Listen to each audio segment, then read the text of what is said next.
all the way up to the finish line. Who is it going to be? And it's Sean Perez who wins in Crescent. Ty Fisher wins $1,000 in KA100 Junior. How about John Bird for TV Kart USA on home soil? They take the win in Amarillo. Amarillo Kart Complex is now the official distributor for TV Kart in the continental U.S. Become a dealer today. Champions aren't just born on the kart track.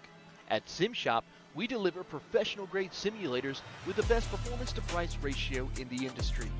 Founded by racers who understand what you need, our SimMagic and Moza equipment is powerful enough for the pros, yet affordable for everyone. With unmatched customer support and a thriving community, we're your racing partner. Visit simshop.com today.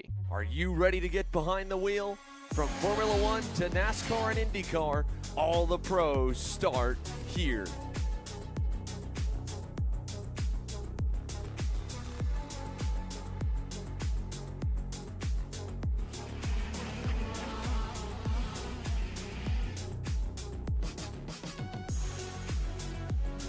For more information, check us out online at mcckarting.com or call us and go racing today. All the way up to the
Good morning and welcome to Cup Karts North America, the second ever Summer Nationals live from the beautiful Motorsports Country Club of Cincinnati. Over 200 drivers have made their way over to Batavia, Ohio here this weekend to take over and to provide some great racing action from a track that we're so familiar with. As always, my name is Caleb Bieska. Alongside me here in the booth all weekend long, Mr. Alexander Searle, former Grand Nationals champion himself. Alex, first of all, pleasure to be back here. And as always, a pleasure to be back here at Cup Karts North America for some great racing action. Yeah, I couldn't think of a better weekend to kick off some racing action. Obviously, the weekend that we all gained our independence, in 1776, July 4th, yesterday. Good time yesterday. Obviously, put some practice sessions down. Everyone out there on the racetrack yesterday, and then happy hour last night. This morning, we got a warm-up session, a bunch of qualifying sessions that'll end around noon, and then 2 sets of heat racing action to round out the day today. Long day today, but it's going to be a lot of great fun. And again, this racetrack always provides some racing action. And to me, we'll kind of guide into it as the day goes on and as the warm-ups go on some of the keys of the racetrack and what it's going to take to be good around here on a Briggs chassis or Briggs 206 package. But again, like you said, great to be back here and great to have Cup Karts North America here at this racetrack. How about this? One of the most American racing series in the entire world, I would say, in the world, period. And on America's birthday, July 5th, July 4th being yesterday, we're here racing on some 206 engine packages. There's nothing better to spend a July 4th weekend. I know there was fireworks here yesterday. And I'm sure there's going to be fireworks here all weekend long on the racetrack. So we're excited to bring you guys the action. It's always a pleasure to be back here week after week. But, you know, coming into the weekend, there's a lot of championships that have been going on over the regional side at Cup Karts North America, and we'll take you through how some of those look like. We have the East Division, the South Division, the North Division, and as well the Canada Division, with some drivers, I believe, making the trip out here to Batavia, Ohio. People over from Washington, we've seen Kyle Wick here and 2 of his drivers. 30-hour drive for them to get here this weekend and to be a part of this event. I mean, we look at the turnout last year at Pittsburgh for the first ever event. You know, I was a part of racing, and now we're back here in Cincinnati, Ohio. But talking about a couple of the, I guess, contenders throughout the year across multiple of the divisional championships in CKNA East in this cadet class. Ryan Rollins leads the championship points with Brent Mendoza and Jack Enzel in the 3rd spot in that East Championship. When you look over at the South, you have Anderson Hemphill, Jackson Brewster, and Hank Lai, your top 3 in that South Championship. And in Cup Karts North Division, Liam Four, Jackson Reynolds, and Braden Closey, the 3 drivers that are up there. We see Reynolds up there, top 3 right now, Spencer Height in the 31. So a lot of drivers here this weekend, but again, how about our head flagman, Mr. Jason Burgess, always, I guess you could say, fitted up. Nice suit, nice flags for him here this weekend as well. Always good to see Jason out there, Alex. Yeah, it's always good to see him, and again, it's always fun to see what he's going to be wearing on a Sunday main event day. Yeah. We know he loves to have fun with the outfits, and, you know, always has a good I think an Uncle message out Sam there. outfit would be good for tomorrow. That would be cool. An Oh, Uncle I bet Sam he's already on top of that. He's probably on top of that. He's way ahead of us. Honestly, here. my favorite thing when I used to run Cup Karts North America was, you know, he put a sign out every morning for all the warm-ups. Saying good morning. Yep. Sometimes different messages, right? You know, have a good time, whatever. But it was always fun to go out there and lap one. You just expect a good message. Even if you were having a bad morning, a bad day, it always brightened my mood. Well, yesterday we had the happy hour session on the racetrack. We obviously weren't live for that one. For some people, it was happy. For others, they were calling it, you know, sad hour, not so happy hour. You know, having to figure out this racetrack, which again is very tricky, right? We talk about the new section of the racetrack. I mean, for those of you who follow us across the national circuit, you know, we're here multiple times a year, but here in 206, it's a little different, right? Even then, that back section is very bumpy, and I think you're going to feel that just that little bit more, especially in the 206 package, right? You talk about the Vega Reds, a very sticky tire.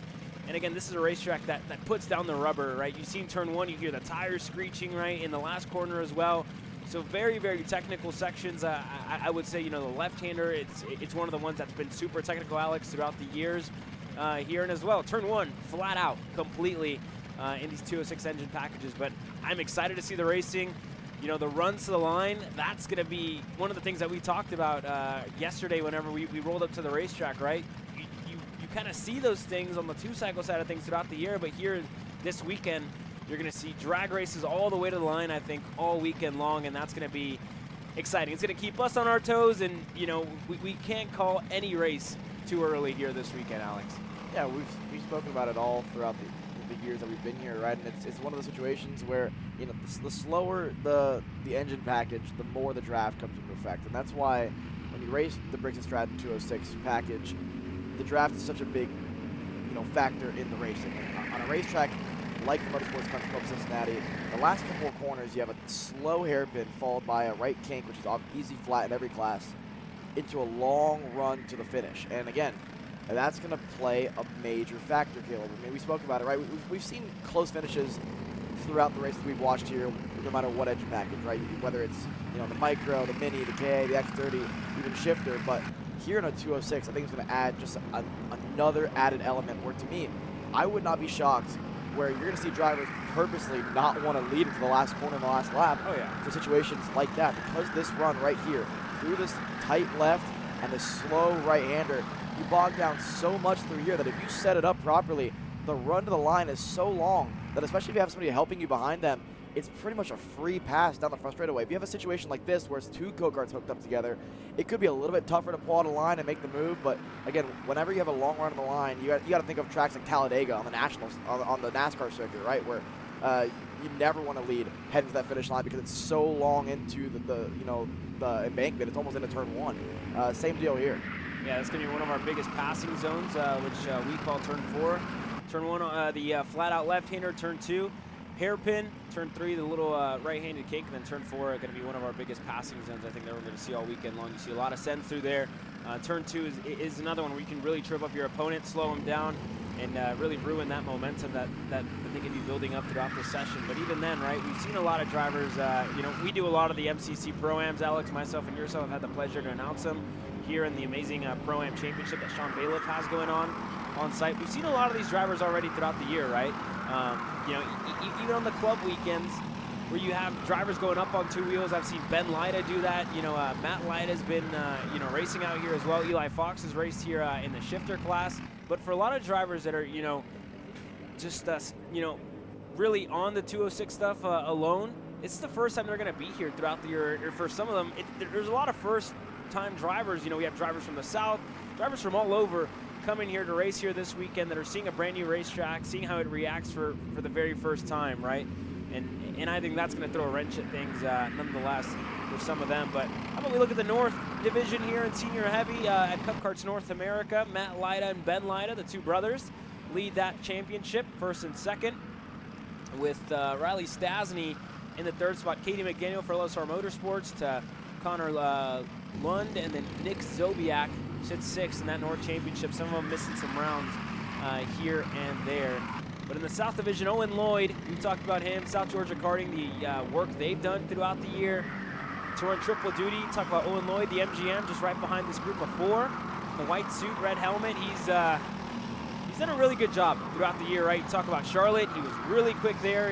And again, whenever you see that South Georgia Karting MGM show up to the racetrack, you know he's going to be a contender.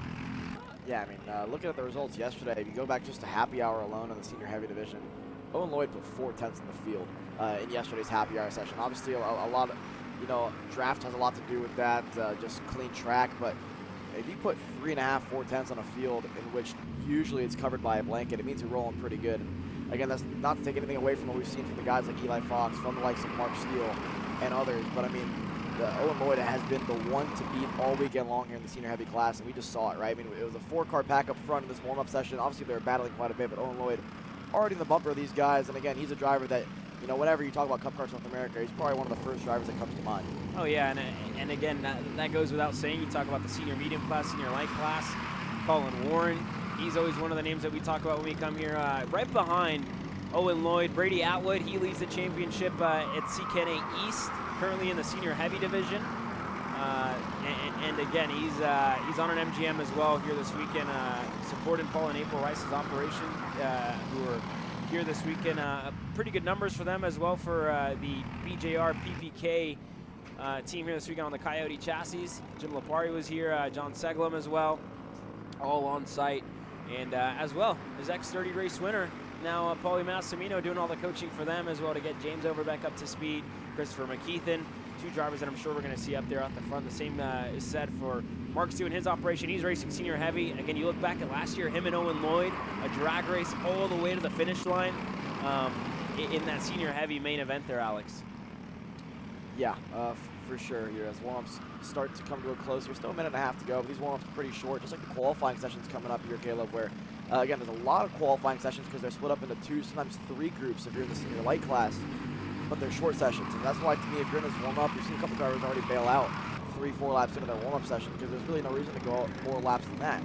The idea behind this warm-up is just to get an idea of where your kart is for the qualifying session. And again, to me, this is a racetrack where, first of all, the sun's already out. It's already pretty hot out there, Caleb. It was, you know, scorching hot, I'd say, yesterday when you and I were out there for most of the day setting things up. And we had a pretty good chance, I think, to sit in multiple different corners and get an idea of how, you know, different drivers are approaching the corners, how the go-karts are handling, how the karts are taken to the racetrack. And this is as rubbered up as I've seen the Motorsports Country Club Cincinnati be in quite some time, if not ever. I mean, there's go-karts hopping around already. I mean, I would not be surprised. I already saw it a couple times yesterday, but throughout most of the day, I would not be surprised to see a lot of go-karts go on 2 wheels just because of how much grip's out there. We had a great conversation yesterday with Jamie Bradford. He was saying, right, I mean, you don't really do much testing on the Vega Red tire outside of CKNA. You know, everywhere else running the MG Reds or the Avinco Blues for us down in Texas. And you know, when you come into the weekend, right, it's almost like you have to free up your go-kart. You have to come here with whatever's, you know, the most free on that MG red or that Avinco blue, and then even then you have to start dialing it back, take grip out of the kart as the weekend progresses. And Eli Fox, I mean, he's been confident. He sounded confident yesterday. We talked to him. Jamie sounded confident as well. But again, it's a matter of just dialing in your chassis, right? And a lot of these American manufactured chassis, right? You talk about Paul and April. You've worked with them, making their chassis out of their barn in their backyard in North Carolina. Jim Laparia, I believe, up in around the New York area, New Jersey area, if I'm not mistaken. And again, you have a lot of these people developing their chassis throughout the nation, you know, trying to make a fast go-kart for some 206 racing action, and it's a different discipline. It's hard, right? And again, we've seen more and more chassis, I think, be integrated. Talk about last year with the Happy Kart. Again, that team has brought that out. I'm not sure if Ryan Sporowski is joining us here this weekend in the Masters class. But again, right, you see all these, you know, people come up with ideas and seeing what works, what doesn't work, and they're putting it into play, which I think is the coolest thing about Cup Karts North America, Alex. Well, that's the other thing, right? I mean, it's almost two different factors that are being thrown at these drivers at one time. A racetrack that a lot of them probably haven't been to, or at least maybe once in their career before this time, especially if you're a driver that races mainly the Cup Karts North America series. And then two, you have a tire that, yeah, you've been on for quite some time, as long as you're a seasoned driver in the series. But like you said, no matter where else you go, unless it's under the CKNA sanctioning body, you're not going to run the Vega Red, or at least probably not. Maybe if you do some private testing on your own, you can run the Vega Red, but with that, you throw a racetrack they haven't been to on a tire they don't get to drive as often, on a racetrack that is as rubbered up as we get to see all year long, no matter what track we go to. That's one of the most difficult things to do, especially on a go-kart that requires you to be free no matter what tire you throw at it, because again, the slower the go-kart, the freer you want it to be, otherwise the kart's going to bog down, which when the engine starts to slow down, you lose the RPMs, lose the revs in the corner, and that's the most important thing in a rig, is that mid-corner speed, and that's the thing that you're always chasing on these Vega Reds. Let's talk about the racetrack there. We saw some good painting shots right there, right? That, you know, the wooden fence line all around the racetrack, the perfectly cut grass every time you show up here, the mint conditions on the racetrack every time that you're here, right? We showed up at 7 in the morning. The first person I saw, Sean Bailiff, mowing the grass. There you go. Making it look good. Right, and even blowing all the marbles offline. Like, there's a lot of work that goes into this place, and that's why we've come up with, you know, words for the Motorsports Country Club. We talk about exuberance. When you get here, it's radiant, right? The grass is talking to you. It's nice and green. It's you know, it's perfect. This place is honestly great, and for them to live on site, it's huge for them. But again, very, very well kept racetrack. And I'm excited. I'm excited to see how it's going to race, and I'm excited to see the series come here this weekend. Let's take a look at the Legends points coming into the weekend. We talked a little bit about the regional championships, and when you look at CKNA East for the Legends division, you have Jeff Chalmers leading that championship with Tim Steinfeld in second and Thomas Fritz in that third spot. You go over to the South Division, Ronnie Kleiss, currently leading the championship in that South Division. In the Legends division, James Insko and Jeff Chalmers go back to third. Todd Barron, I believe, is down in fourth in that championship, and he is. When you look over at Cup Karts North Division, in the Legends class, Ryan Cassidy, Jeff Sterling, Larry Pike, the top three drivers there. And again, you know, this weekend you have all the, I guess you could say, right, when you talk about Legends, some of the best racing, I think, that we see throughout the weekend, right? You look back at Charlotte, James Perkins, you know, you talk about Phil Pignataro, you talk about J.D. Gunn, who was up there throughout the weekend as well, Mr. Dr. Todd Barron, Todd Bolton as well. I mean, the names, you know, these guys have, I think, more experience than or their right shoe has more experience than I do in my entire life, and you know, that's saying a lot. Yeah, and I mean, again, we don't have, you know, a full Legends field like we're accustomed to seeing, you know, at the Spring Nationals or the Grand National. I think a lot of it has to do with this, maybe the weekend this race fell on, right? Some of these guys, we're having a good time probably on the 4th of July. We are too. We're at a racetrack, and that's always the best way to spend any sort of holiday. But still, looking at yesterday's results, Eli Yanko was really, really quick in the Legends category. So too was the likes of Todd Barron. I mean, you can't talk about a Legends class, not talk about Todd Barron. He's been one of the quickest. I know maybe the Spring Nationals that Charlotte didn't really go his way when it all was said and done, and maybe ruffled a couple feathers. But a couple of these guys did, right? And that's just part of why we love this Legends class so much. These guys, you know, even with the age, they put on as much, if not more of a show, and get their elbows out more than a lot of the classes as well. Yeah, and I want to wish a very happy anniversary weekend to Mr. Todd Bolton, who's out here. His wife made the trip out here as well. How about that, Alex? I mean, you know, that's love right there, right? Coming to the racetrack anniversary weekend, watching me race. I wish I could have that in the future. You know, if she does anything less than that, gone, out of here. I'm going racing, honey. I don't care if we've been married for 50 years, 20 years, 30 years. I'm going racing. And that's cool. You know, it's really nice for them. I want to wish them a very happy anniversary, and I think I guess showing us, right? You know, expect nothing less, right? Expect nothing less. That's great for them. Very, very happy anniversary to Mr. Todd Bolton and his wife here this weekend. Hunter Bolton as well here this weekend racing. I believe senior medium and senior heavy. So really cool to see that. But yeah, you know. 20th anniversary rolls around for me. She doesn't want to go to the racetrack. Done. Divorce papers next day. All right. Well, on the racetrack, yeah, the Legends guys are out there, and no surprise again to see Eli Yanko towards the top of the board there. The likes of Doug Cook up there as well with a 109 flat. Now 108.8 for Eli Yanko. And again, this is the name of the game, Caleb. What we're watching right now. Yeah, it's warm up, but again, 2x2 racing. Draft is super important, and as much as we've been able to talk about the racetrack and talk about the tire and the engine package, I've been keeping an eye on, you know, how the warm-ups have been going for each class, and, you know, the approach that each driver's had. And for me, the biggest thing is, again, 2 to 3 drivers getting hooked up together is always going to be faster than one, and that's going to be what a lot of these drivers are testing right now. Is, you know, one thing is going out there and being by yourself and putting a lap together, but 2 is when you're out there in a pack. First of all, you got to see how your go-kart races in a pack, right? We saw it, you know, last week at United States Pro Kart Series in the X30 main, talking to Norbert. Oh, yeah.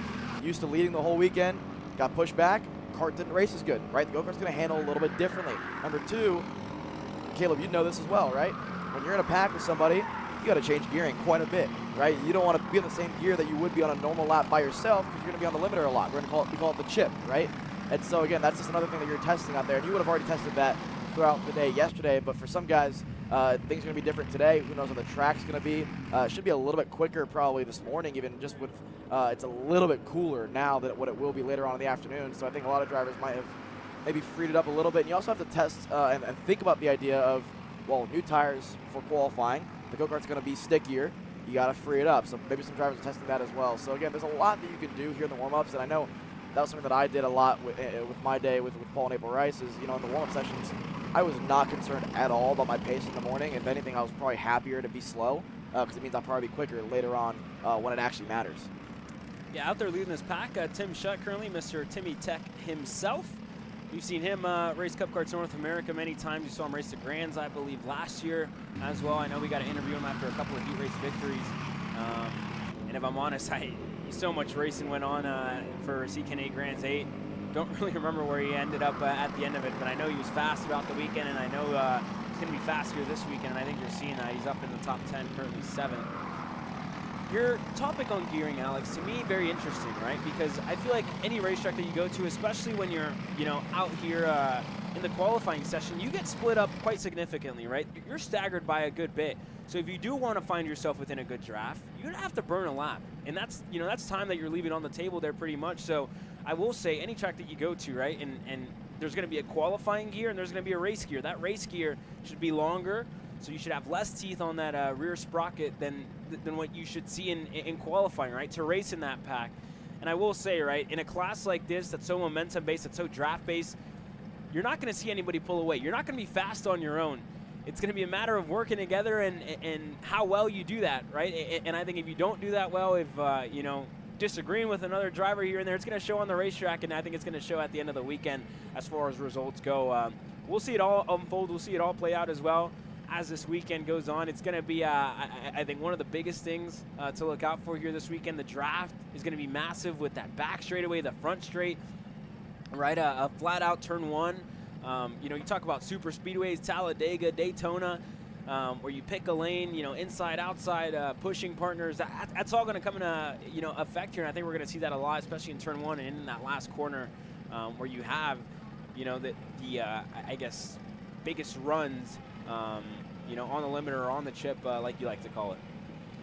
Yeah, and again, you bring up a good point, right? Like they do a pretty good job here at CKNA of splitting a lot of drivers up for qualifying, but still, drivers tend to find each other on the racetrack. And I know really, not really supposed to be pushing out there in the qualifying sessions, but you can time it well enough to get a tow. And again, like you mentioned, many long straightaways here at MCC, and so it's almost a disadvantage to be quick and then line up first for qualifying.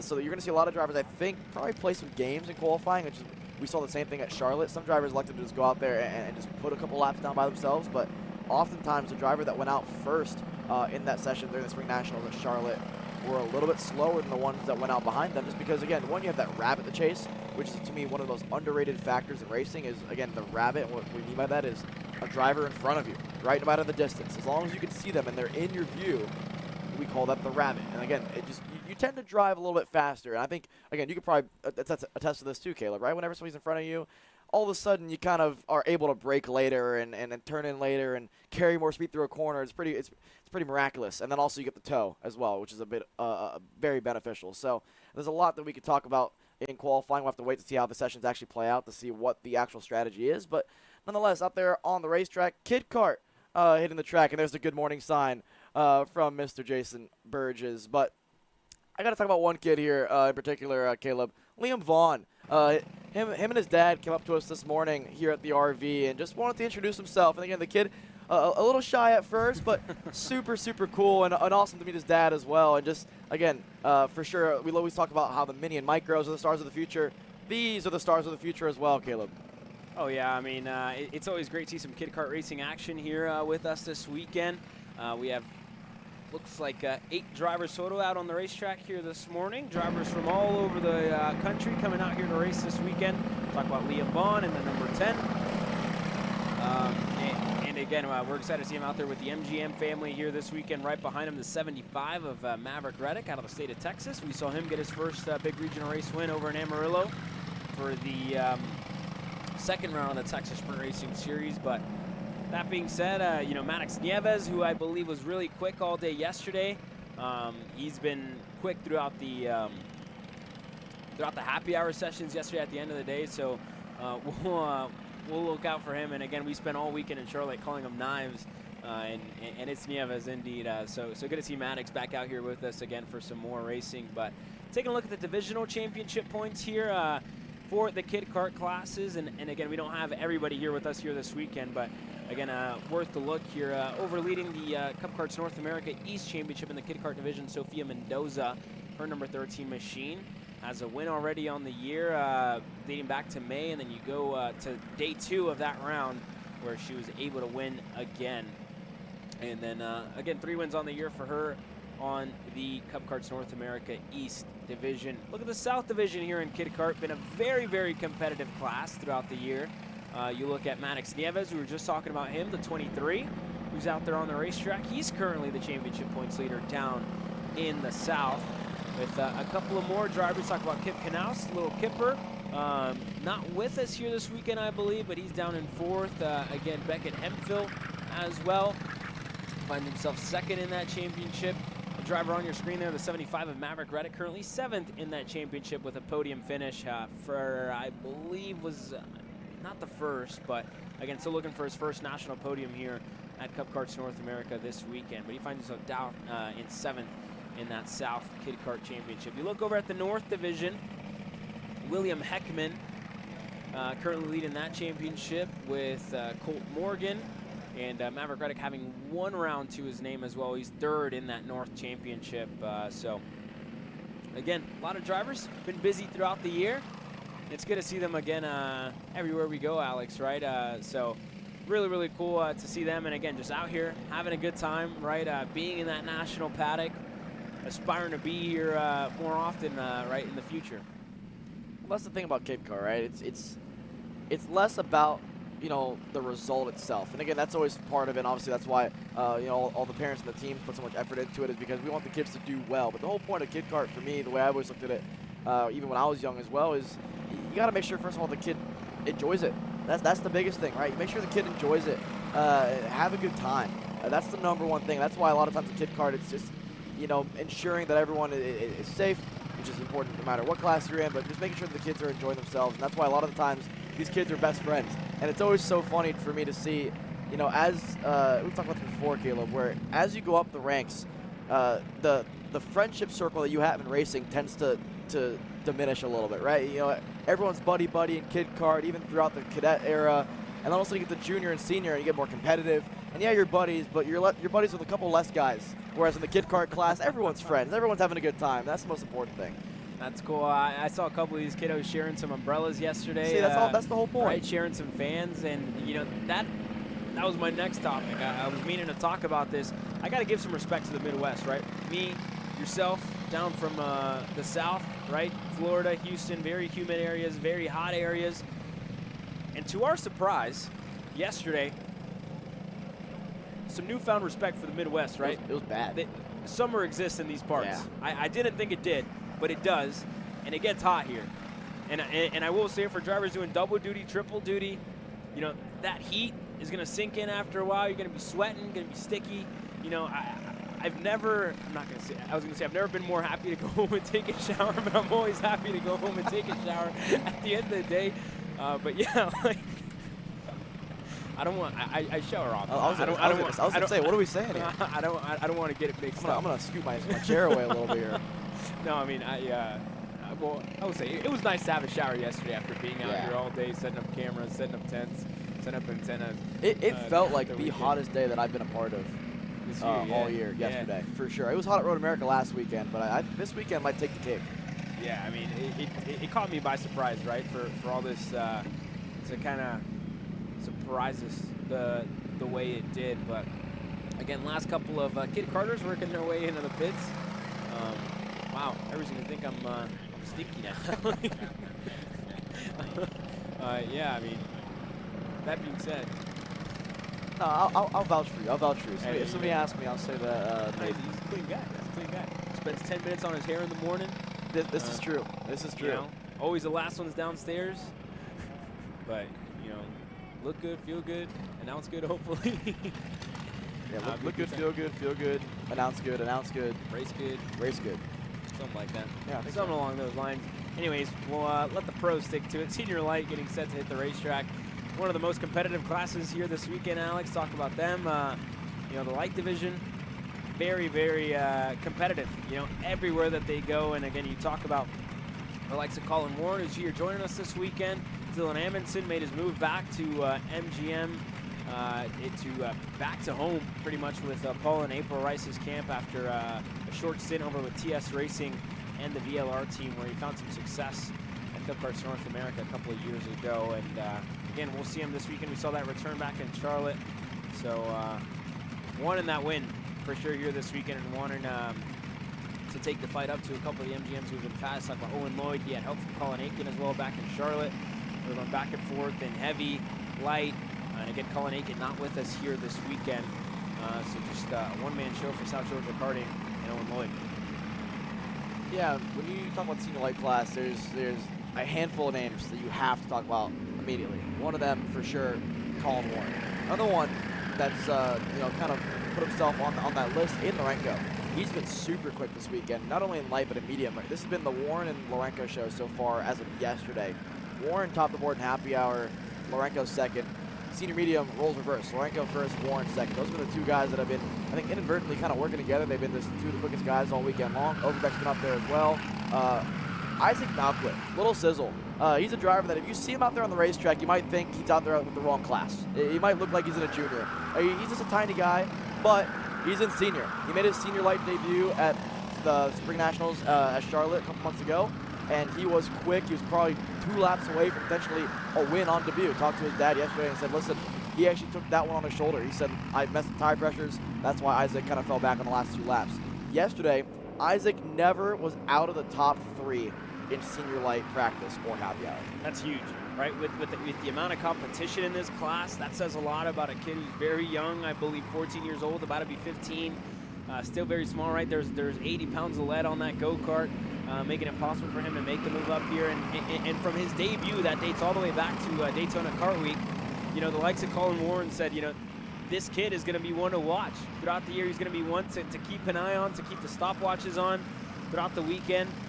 And again, he's lived up to that with Mark Seo in his camp here this weekend. Henry Wheeler with him as well. Ian Quinn. We didn't see him race out in Charlotte, but he's racing medium this weekend. And again, he's been saying that he's felt confident, he's felt fast, and we're going to see him hit the racetrack here later on. A couple of the kids down from who race down in the southern region in the state of Texas. Jackson Young, Josie Chambers as well there. Sorry, mixed that up. His younger brother Sawyer Chambers racing in the junior class here with us this weekend. But that being said, again, very competitive. A couple of more. You talk about Reagan Seville, Owen Lloyd in that mix, James Overbeck, Dylan Amundsen, and more. We'll take a look at those championship points here, Alex. You know, and these classes have been competitive as well throughout the year, right? We're going to see them, I think, you know, spoil over here, or I guess come over here to the national side. Back at CKNA East in the senior light class, Henry Wheeler leads that championship with David Baker in that second spot. Brady Atwood sitting third in that championship. McKeithen doing one round. He's down in eighth. Talk about the CKNA South Division in this light class. Owen Lloyd leads that championship with Christopher McKeithen in the second spot out of North Carolina. Colin Aiken currently third. Amundsen sits fourth in that championship. You look over at CKNA North in the light division. Kel Zimmerman leads there. Nagisa Yoshikawa and Braden Hebert, the top three drivers out of the north here in Cup Karts North America racing action. As warm-ups are about halfway through now, Caleb. We're just going to be the first real lap here to see kind of where they stand lap time-wise. Yesterday, we were in the mid to low 106s, so we're starting to get there now. 107.3, Amundsen still leads. Nicky Palladino from Canada, part of the CKNA Canada Series. Always good to see him down here stateside. He ran the Spring Nationals. He's running the Summer Nationals and will end up running the Grands as well. He always runs those three. So Palladino up there as well. But now this is where we start to see the lap times really start to fall. Isaac Malquit now top of the board at 107.178. Again, the senior light class split up into a couple of groups here this morning for warm-up. It'll be in a 3 for qualifying later on this morning and into the afternoon. A lot of go-karts entered this weekend, Caleb, and so that's why we need to split them up groups. Yeah, indeed.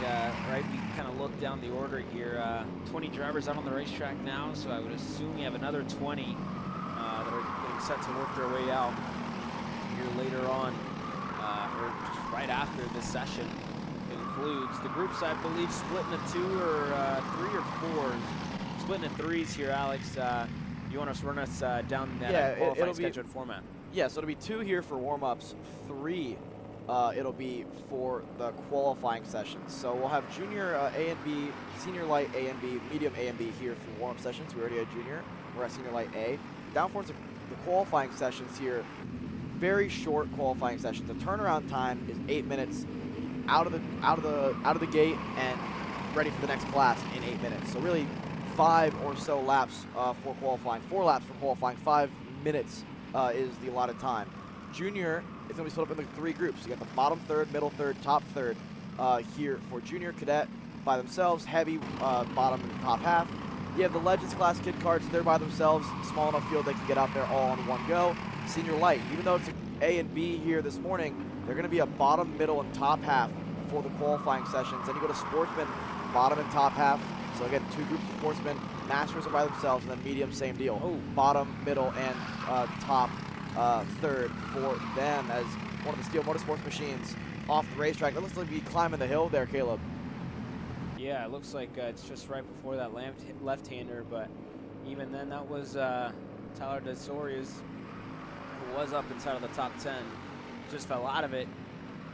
But with everything said and done, the session comes to an end. Henry Wheeler, the number 0 for Steel Motorsports, tops the timing charts. Isaac Malquit, back to Dylan White, Cameron Reed, the racing Cajun, and Dylan Amundsen, your top 5. Owen Lloyd and Overbeck find themselves just outside of that. But again, another group getting set to come out. You were actually very active in this senior light class back in the day, way back in the day, 2-3 years ago, I would say, Alex.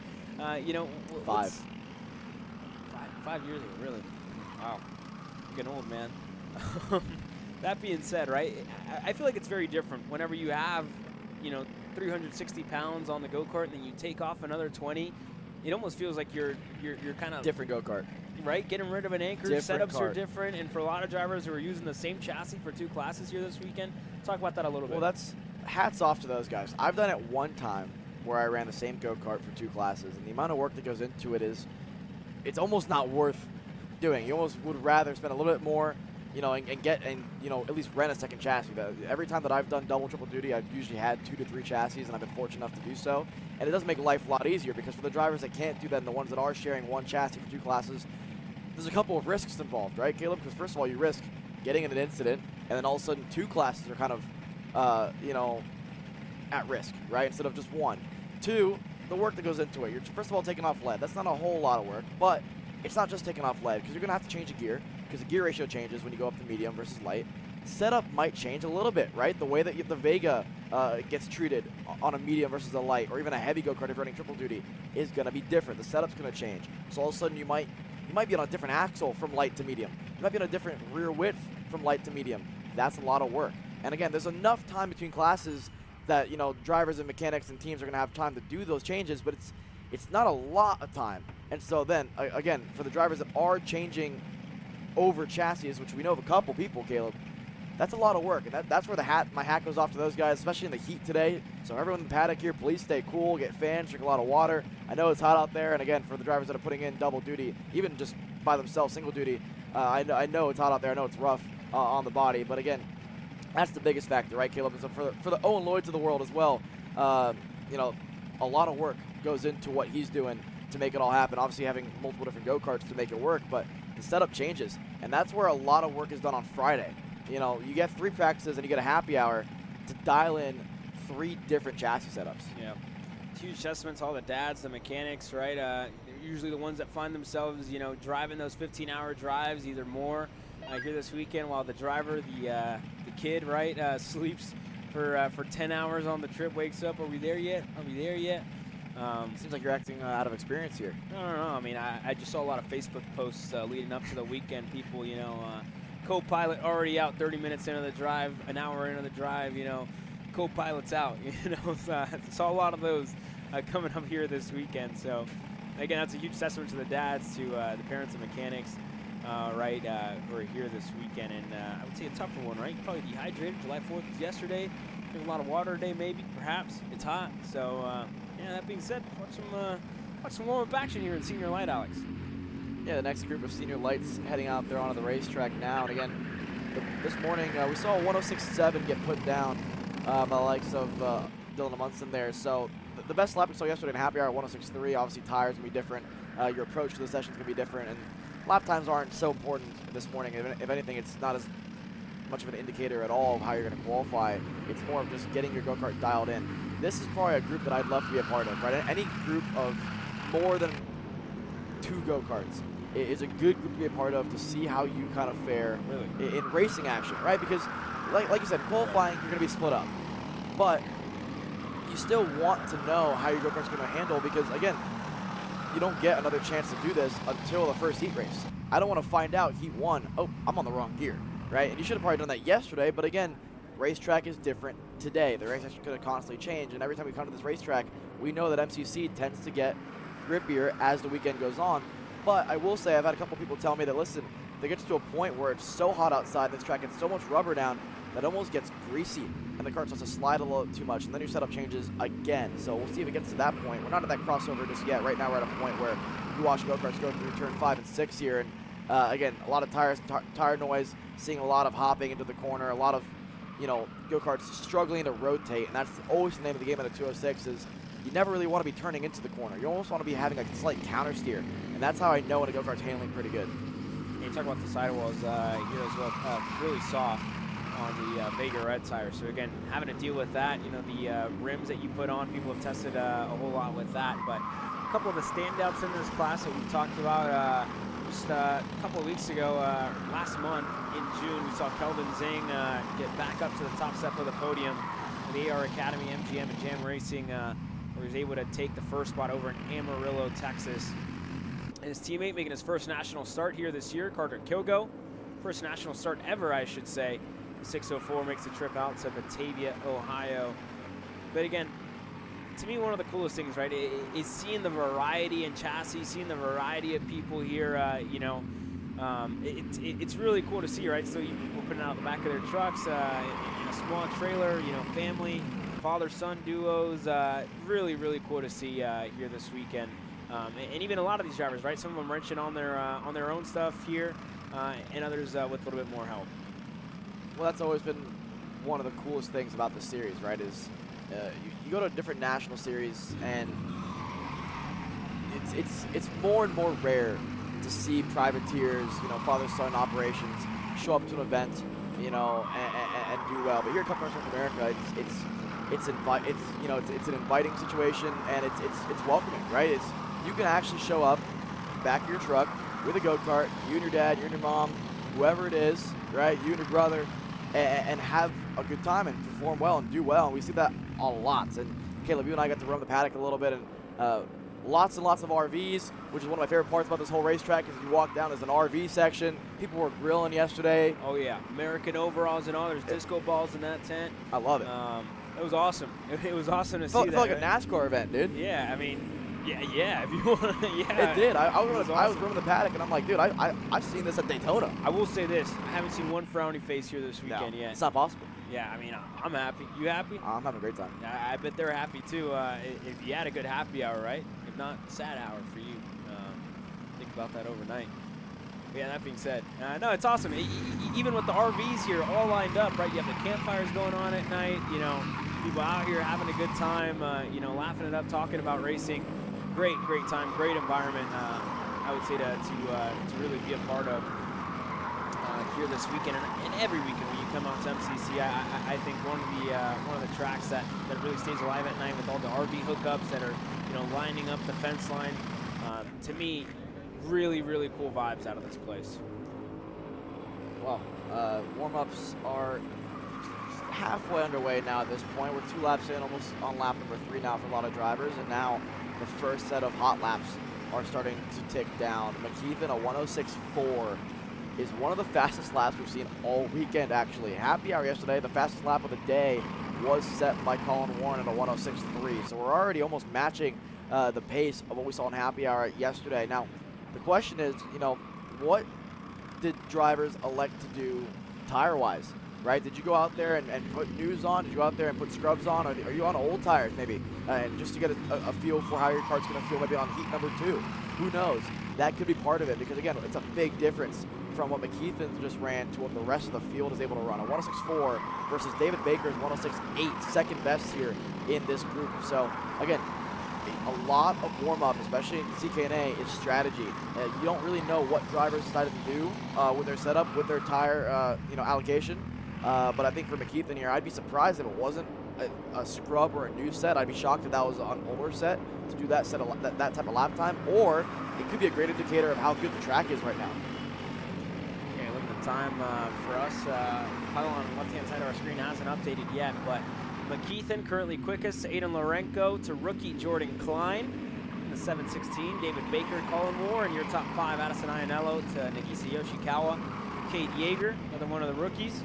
Carter Kilgo and Max Francischelli, your top 10 here in the morning session for Senior Light.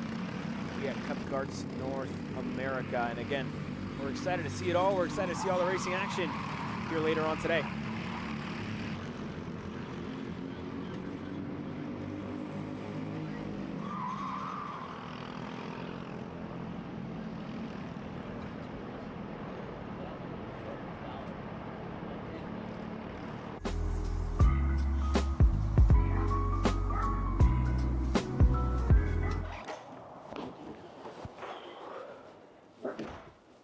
Hey, what's up, Caleb? What's up, Brandon? You sound defeated. A long day at the office? Yeah, Got stuck at a cat food marketing meeting for like 3 hours. I don't know a thing about cat food, and I don't even work in marketing. And then I got sent on a coffee run like I was some sort of intern. Then at the end of the day, when I want to go get gas, I just realized everything is so darn expensive nowadays, man. Yeah, you got that right. Like, do you have any idea how much we're spending on Netflix? That's like 20 bucks a month. Do you know how much we're spending on cable? That's like 50 bucks a month. But you know what isn't expensive? Tell me. Kart Chaser Premium. For only $9.99 a month, you can watch all the American karting action live from coast to coast. Subscribe and become a member today.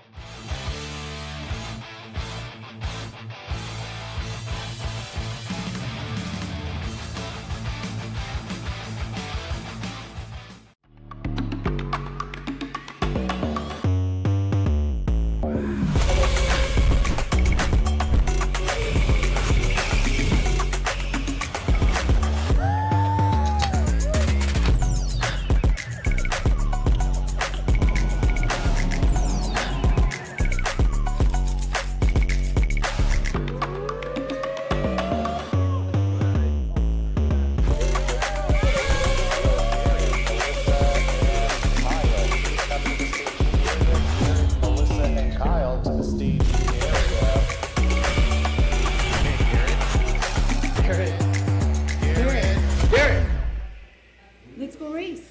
Come on, man. Florida kart racers, you asked for it and we're going to bring it. Introducing Florida Karting Championship, FLKC, a brand new racing series coming to Florida in 2026.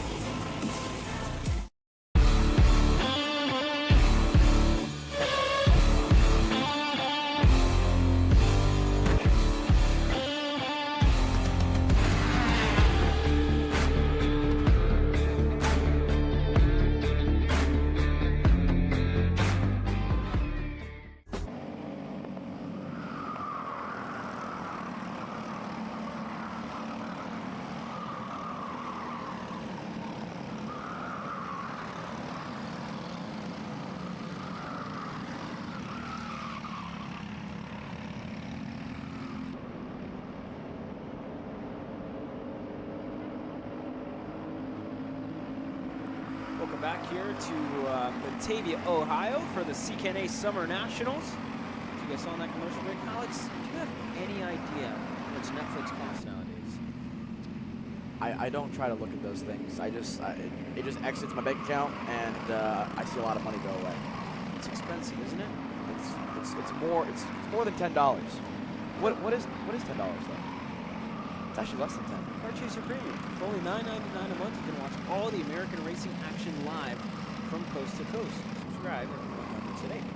You know what I'm hearing here? It looks like you look at the tree of subscriptions. What's the cheapest of all the streaming options around the world? Kart Chaser Premium.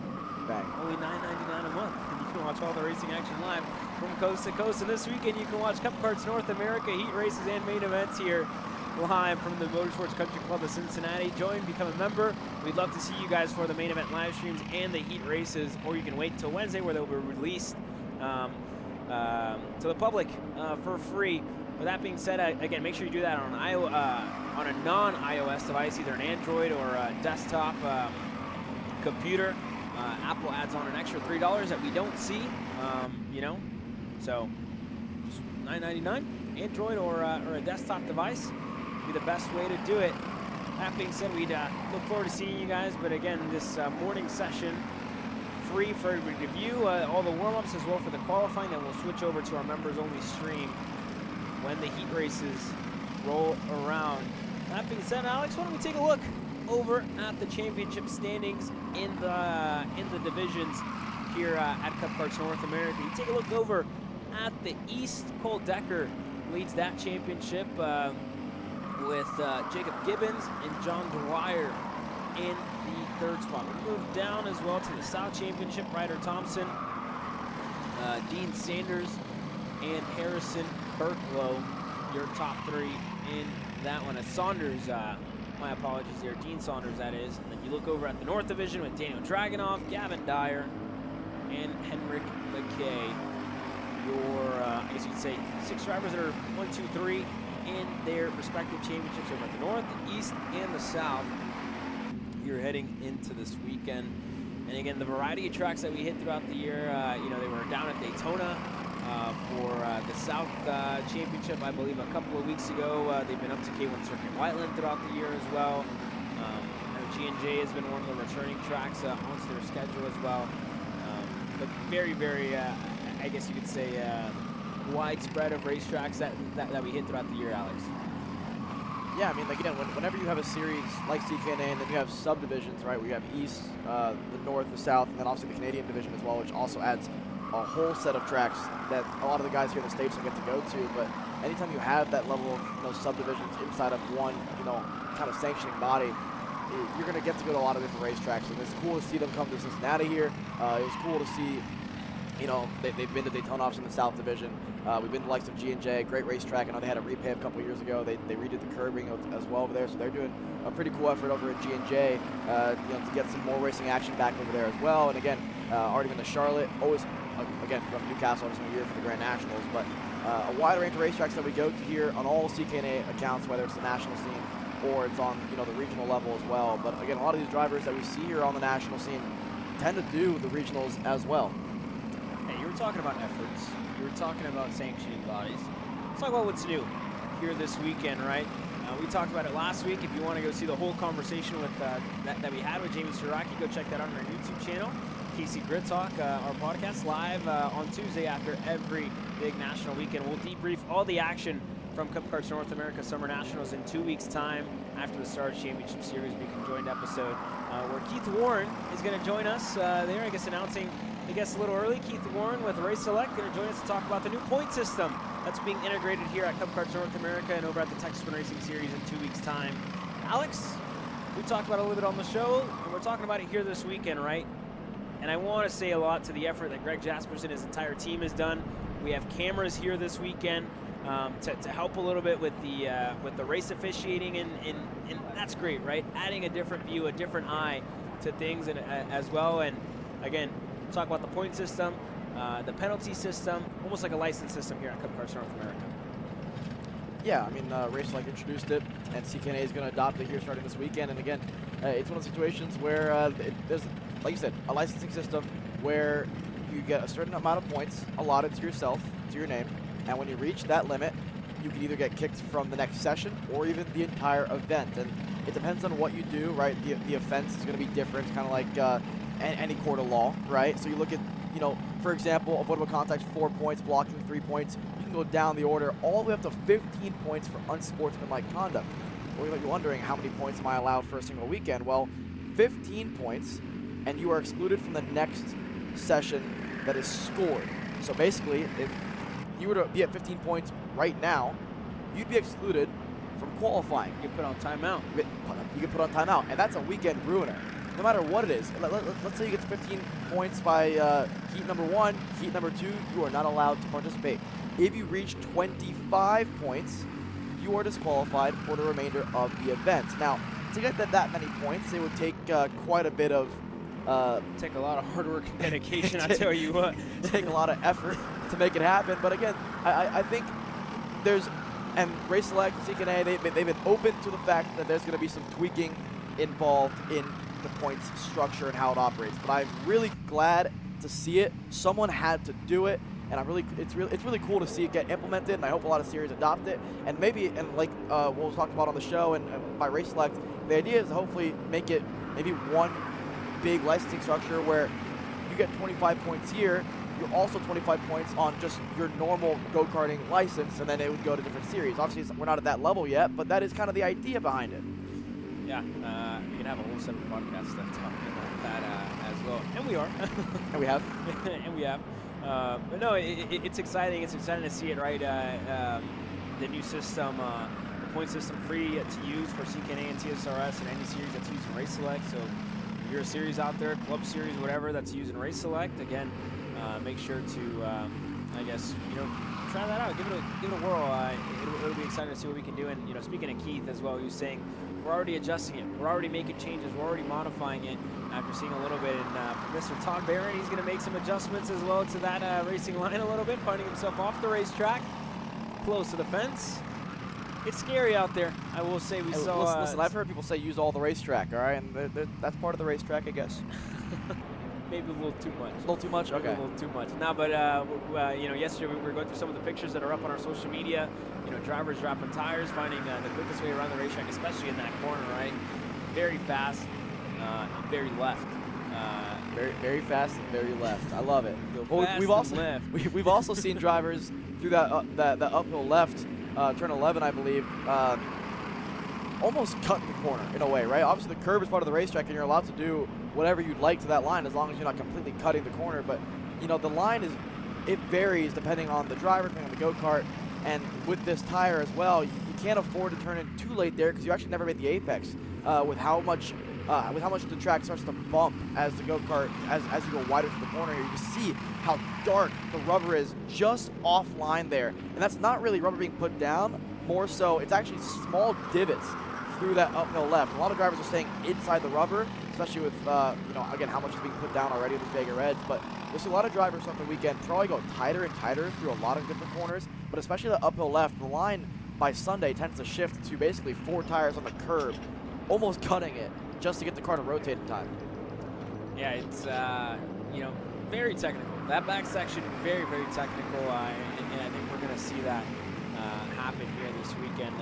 But a good showing so far for the Masters drivers, 10 of them in total, with Dr. Todd Barron in the 11, Paul Bailey in the 569, Jeff Chalmers got some elbows out racing already in the morning warm-up session. Tim Schutt, Carlos Moraes, Michael Dittmer, Eric King, Eli Yanko, Jamie Bradford, who we've seen this year, obviously in Cup Karts North America Racing action, and as well over at the Route 66 Championship for that first race at K1 Circuit. Whiteland and Eric Fagan, all the gold kart here this weekend, made that switch over, I believe, a couple of months ago, about 2 months ago, with Dr. Todd Barron, and all that gold kart here this weekend. Let's take a look over at the championship points in the divisions. CKNA East, John Price, the leader there. Jeff Chalmers doing a round. That weekend he finds himself 6th in that championship. The only driver I believe that we have here racing out of the East. Roll the black flag. For the whole field. Wow.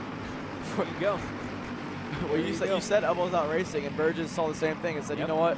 The entire field rolled black flag on a warm-up. I don't think I've ever seen that before. Yeah.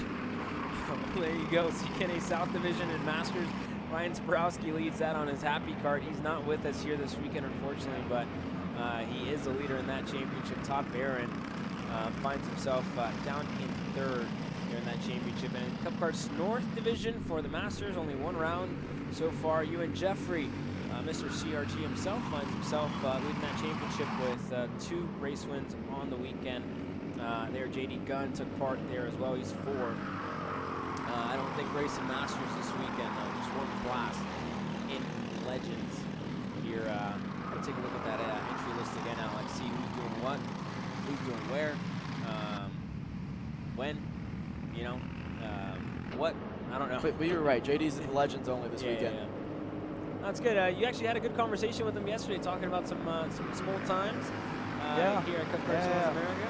Yeah, it was nice. I mean, I got to catch up with JD. Haven't spoken to him in quite some time. I mean, I caught up with him at Charlotte a little bit, but yesterday we actually had some time at the end of the day to kind of chat. And again, just talking about me in a go-kart. When am I going to be back in a go-kart? Maybe the Grand Nationals. That's the idea behind it. Yeah? Yeah. I actually haven't said anything about it yet, but yeah, the idea is to race the Grand Nationals this year, and I need to test a go-kart first. I haven't been in a go-kart in 3 years, so we'll have to see if I still know what I'm doing in a go-kart. But get on that belt. I probably should. You know, next time I go to Homestead, I think I'm gonna make it happen. But nonetheless, yeah, talked to JD about it. Got to chat about, you know, what he thinks and what he and I both think of, like how the sport's going. You know, the direction of, you know, how it's all going. The landscape of when I was last in a go-kart to now, how CKNA has progressed since I was last in a go-kart to now, and everything was all positive, right? And that's the biggest thing. Everything is positive. From last time I was in a go-kart to now, we didn't have Car Chaser, and now we do, and now I'm a part of it. And now you're busy, and bills to pay. And, yeah, now I got a beard, and yeah, you know, what happened? But no, it was a good chat. Still no girlfriend, but it's okay. We're working on that. I'm sorry. I can't talk either. I was gonna say. I mean, that doesn't matter. That's besides the point. That being said, senior medium getting set to go out here in a little bit. Alex, what's our word of the day here today? Word of the day. Well, actually, according to the Merriam-Webster dictionary, it's cantankerous. And it actually means when somebody is often angry and annoyed. So I think I'm pretty cantankerous right now to be alongside you today. All right. There you go. There you go. It's been a cantankerous morning here in the production trailer for Casey. And a huge shout out to our hardworking crew as well that's here with us this weekend. Keeson Fry, Haley Donaldson, who you guys saw last weekend at USPKS, Willem Tomkeys as well.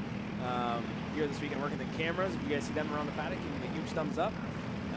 They worked really hard as well. To Xander, who's in here in production as well, with Nate Dean and Carson Clements. Happy birthday to him as well here this weekend. So huge for them to be joining us here and put this all on for you guys at home, watching on at home. It's a pleasure to bring this action to you guys. But now we focus on our marquee class here this weekend, the senior mediums. And again, coming into the weekend, we've said a lot of these drivers are fast. You know, what you saw in Charlotte, it's a completely different racetrack, right? It's a completely different beast. A little more technical here this weekend, and I think we're going to see that as well as the weekend goes on. Yeah, but it's I had this talk with, Mr. Malkwood. I was Malkwood's dad, and we spoke about how Charlotte, to me, is one of those underratedly difficult racetracks. It's quite simple to put a lap together, but to be really quick there, it's tough. I think this track is tougher than Charlotte, but it's not by a lot, right? Charlotte is for sure less brake zones, less lifting than you would here, but it's not by a lot. I mean, turn 1, flat out. Turn 2, small brake into turn 2. 3's flat out, 4 brake. Turn 5 and 6 here, bit of a brakes. But then as you climb the hill, then drop before you go back up the hill, this is all flat out. And this left, when you climb the hill, is a quick lift. Get the inside left rear to pick up off the ground, rotate, back on the throttle. Again, a lot of that is similar to what you see at Charlotte. This long left-hander here, maybe a small lift, but it's all about really throwing the go-kart in there, setting that right rear, and then getting back on the throttle. This left, small brake zone here, back on throttle, maybe a lift with this right-hander. You can almost get away with maybe just keeping your foot pinned because how much you lose through the left-hander that the right is already flat out. And then again, easy flat through this right-hander kink. So I might have mentioned 4 brake zones, 3 brake zones. So it's a left-hander. Oh, now I get what you were talking about. My apologies. Right hand, yeah, there you go. Yeah, my apologies. Sorry, Alex, proceed. There we go. We're learning directions today. I understand.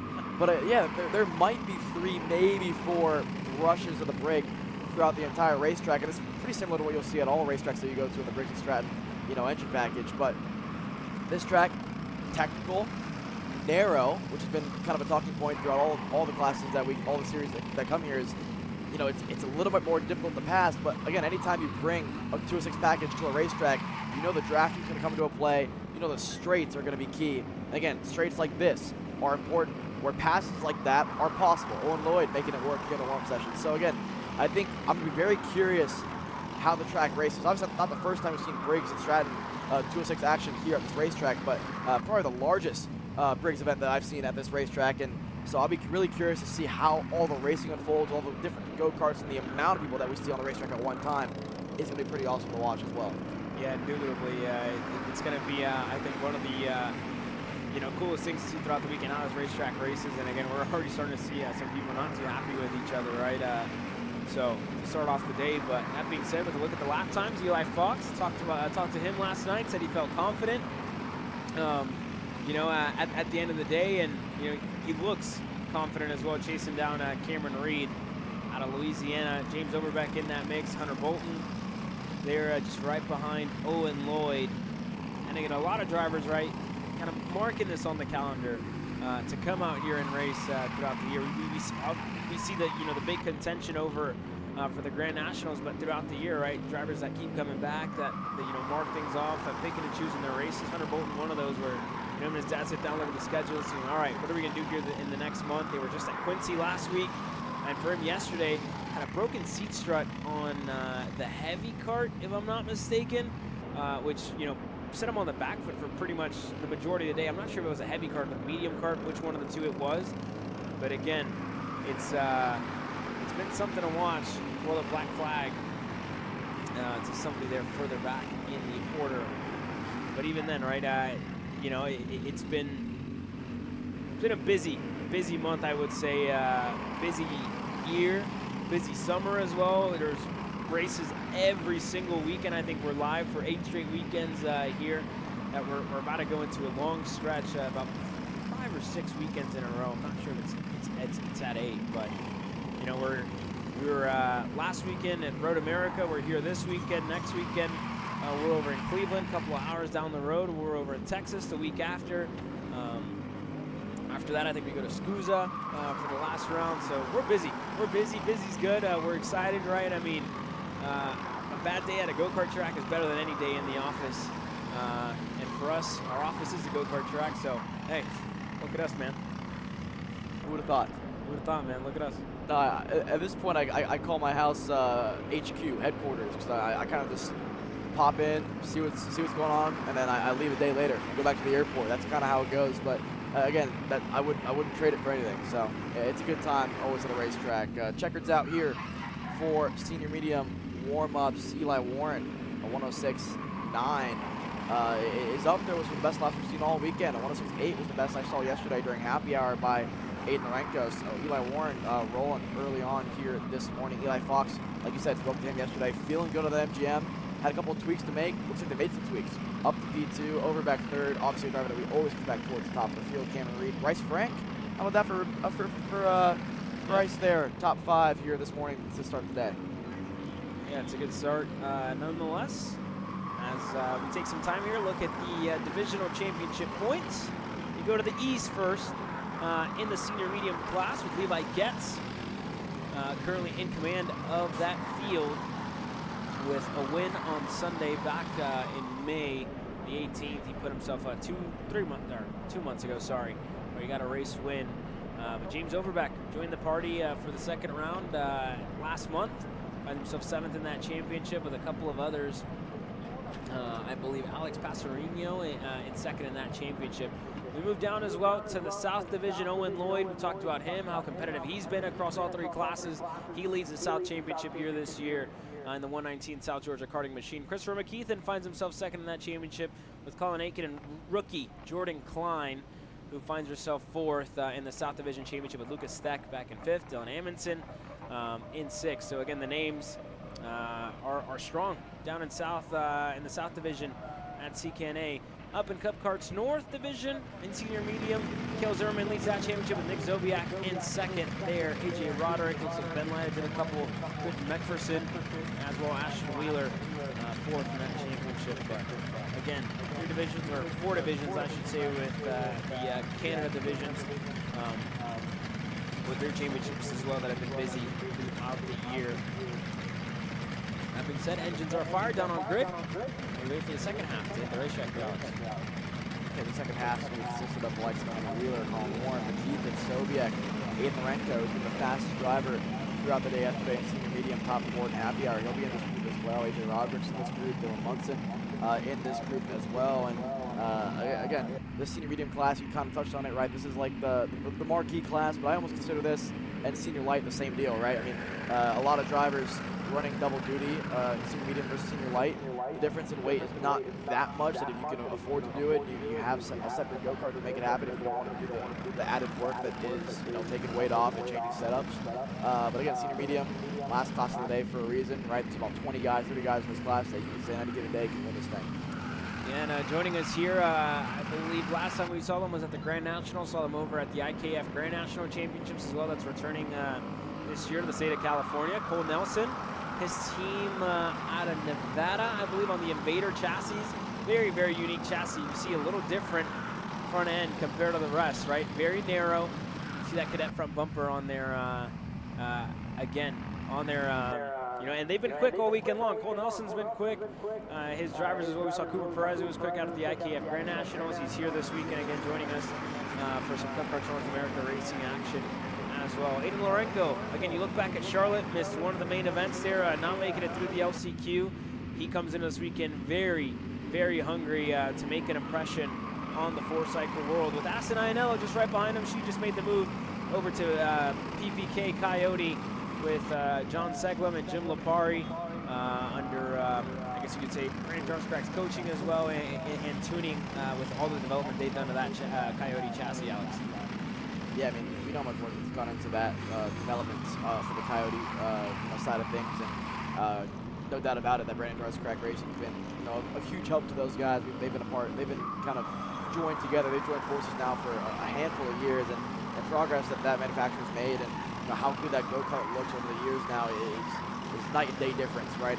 And again, just huge testament to the effort that's gone into it all by Coyote guys and girls, and obviously the team itself. Brandon Drumscrack Racing has been huge to the development of Coyote, and again, that's why they are now one of the premier packages to be on. That's why a lot of drivers are choosing to go onto the Coyote machine, because of how quick it is, and again, it helps to have a lot of really good drivers wheeling it as well. So again, that's one of my favorite things, and I'm glad you brought it up, Caleb, about CKNA, is how many different manufacturers we have. And yeah, when we go to different national series, we'll have your OTKs of the world, Kart Republic, Morel, CRG, but here at CKNA, you'll have those four and some. You'll have an Invader chassis, you'll have the Coyotes of the world, you'll have the MGMs of the world, and more.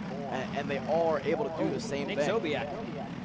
Well, that's not what you want on a warm-up session, not on lap number 2. And he's looking around, almost a little confused here. Neck brace off. He's gonna, calmly get out of the go-kart here and kind of looking down. I'm not sure if a throttle cable snapped for him. He's looking down, kind of towards the right-hand side. It was a throttle cable. If it was, something. Hopefully it's not just a motor issue. Yeah. That's the last thing you want on a brake side of things.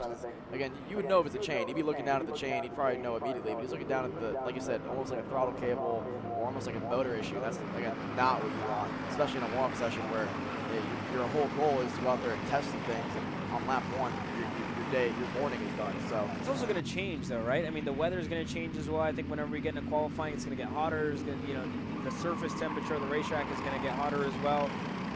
So it'll be more similar to practice 2 yesterday. Yeah, it's going to be a lot similar to practice 2 yesterday. So again, with only 3 days of practice, it's hard to really dial in what we need.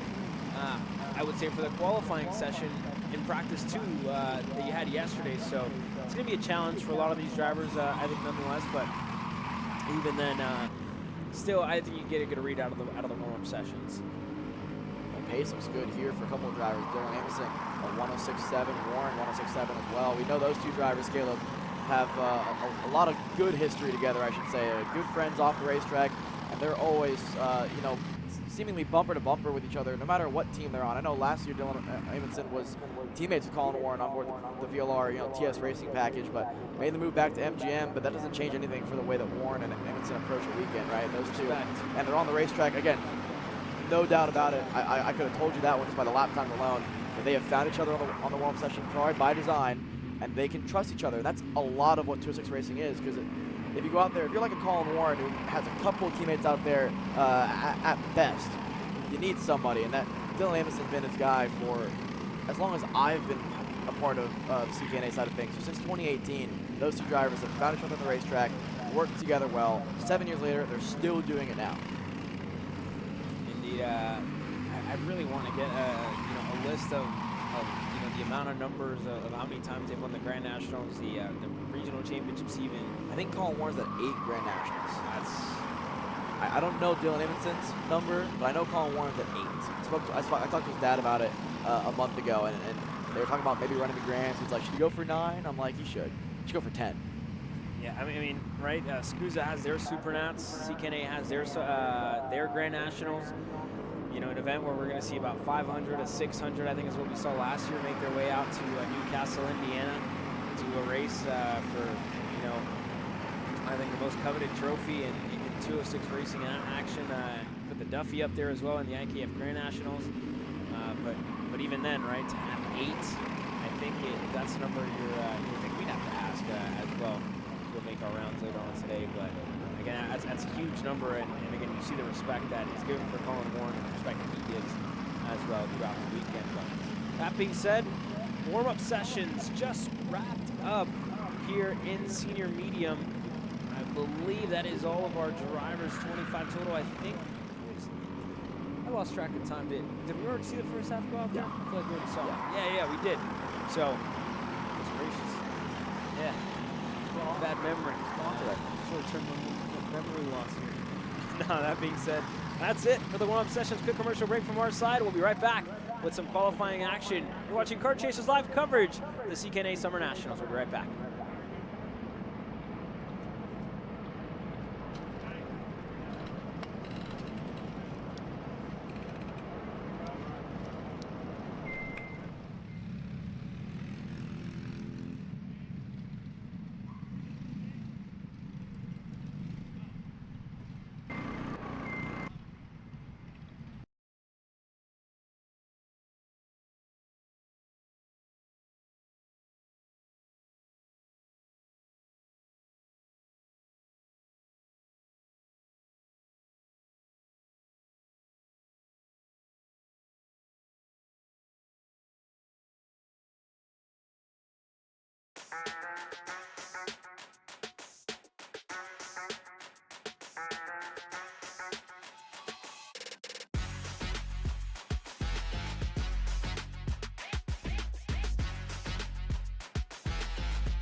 Qualifying well underway here at MCC with your junior category. Alex, you said it earlier, this class split into 3 different groups for their respective qualifying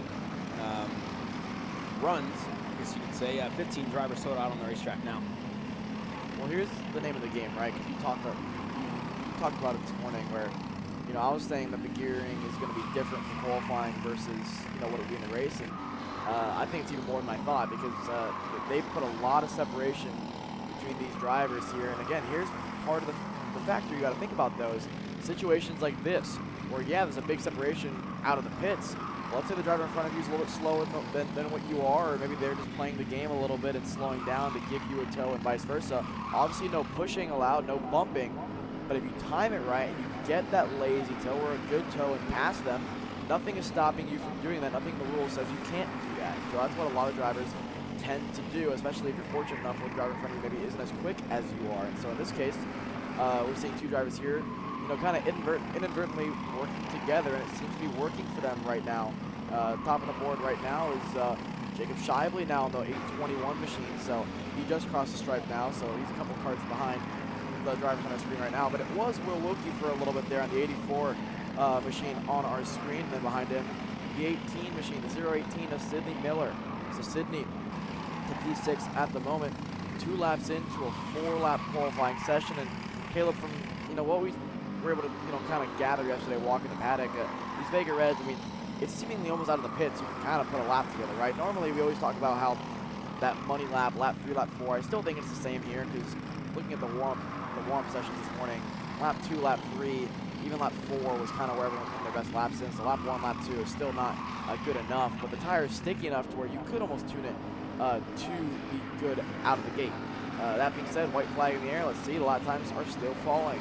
The driver on our screen, the 84 of Will Wilkie, a 107.9, the first driver in the 107s here in this qualifying session. Now Ava Blem up to the top at a 107.958. Again, there's 3 groups for junior, 3 groups for medium, 3 groups for senior light. How it works, it's the bottom third, the middle third, and the top third from yesterday's happy hour session is how you go out here for the qualifying session. So the drivers on the screen right now were unfortunately in the bottom third. Doesn't mean they were the third, they were the slowest. Could be issues in happy hour, could be, you know, again, you didn't make it out there for happy hour, whatever it may be. But again, the bottom third from that session is how you start qualifying here today. 1 driver behind Sydney Miller, driving a little bit too wide out of turn number 11, but again, just exploring the racetrack a little bit. Yeah, I mean, very close, right? Close to the fence line there. If you put a tire wrong, put a wheel wrong throughout that section. So just, you know, being close, but this time by, checkered flag in the air. And we have little bit of moves. Wilkie up to second here. Maxey currently holds on to first.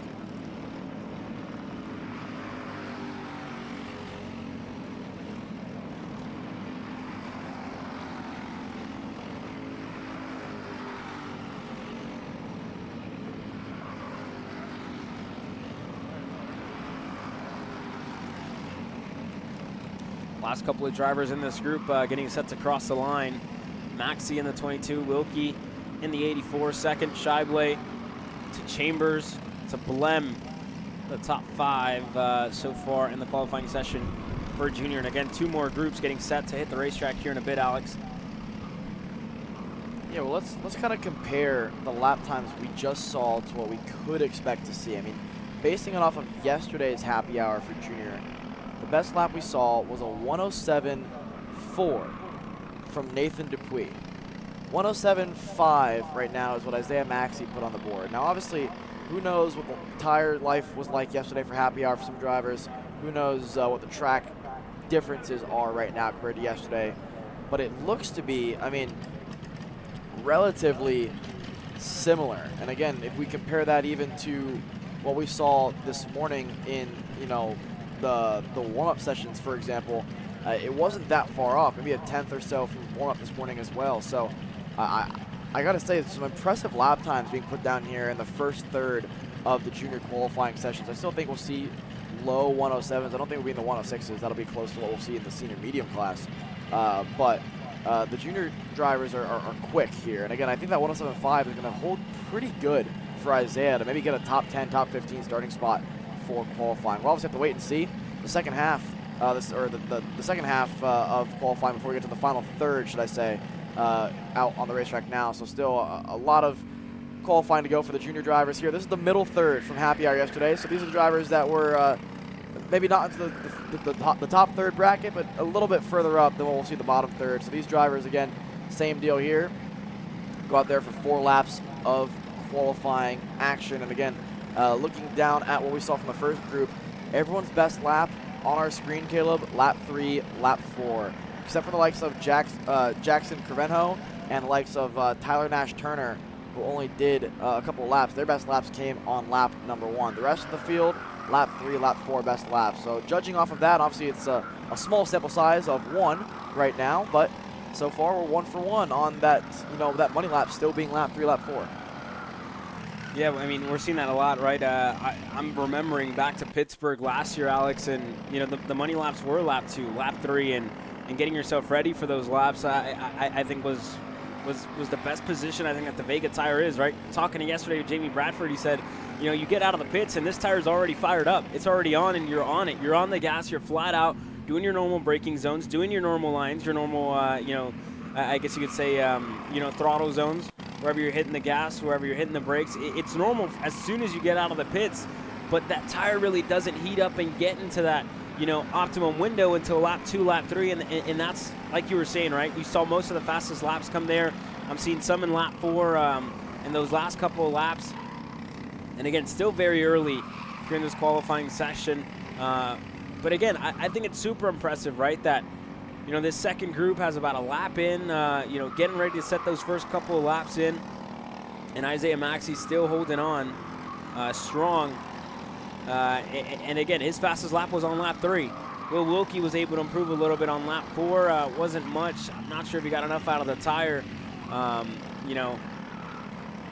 lap number 3, or it could have been a lot of things. But that's kind of the trend that we've seen, I would say, throughout weekends, throughout different rounds here at CKNA.